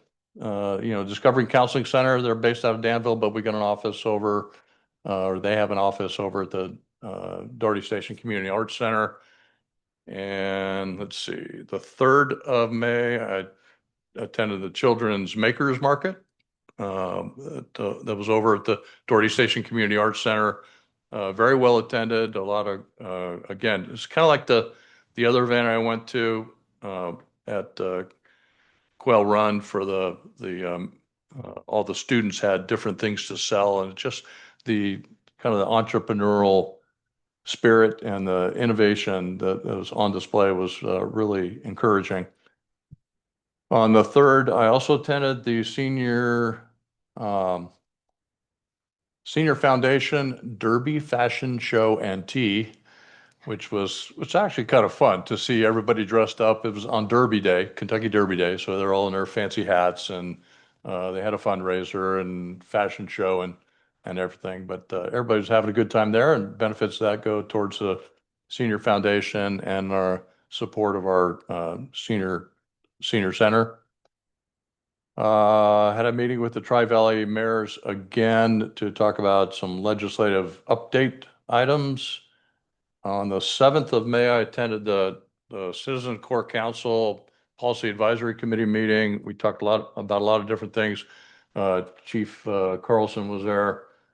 Talked about alert notification, communications procedures, ham radios, some of our first responder communications, early warning systems, Nixle, training and education, hands-only CPR, Narcan training, community emergency response team training, a lot of different subjects. It was kind of a long meeting, but I think we kind of, as a board, as a committee, decided to kind of re-energize what that committee's purpose was and breathe some life into it. You mentioned the Community Academy graduation and the Innovation Tri-Valley Game Changers, the Red, Blue, and Gold Award Banquet for Officer Sean Allen. Great Indian Food and Shopping Fest, which was a lot of fun. And then also on the 10th of May, after I left the Great Indian Food and Shopping Fest, I went over to the Dublin High School for the Asian Heritage Celebration. The different Tri-Valley mayors and council members were there as well. And there was about 18 different shows showcasing kind of Asian culture. And it was really, I've been to a couple of these, and this was, I think, the best one I've been to. But a lot of things going on, and that is my report. So with that, I think we are done, and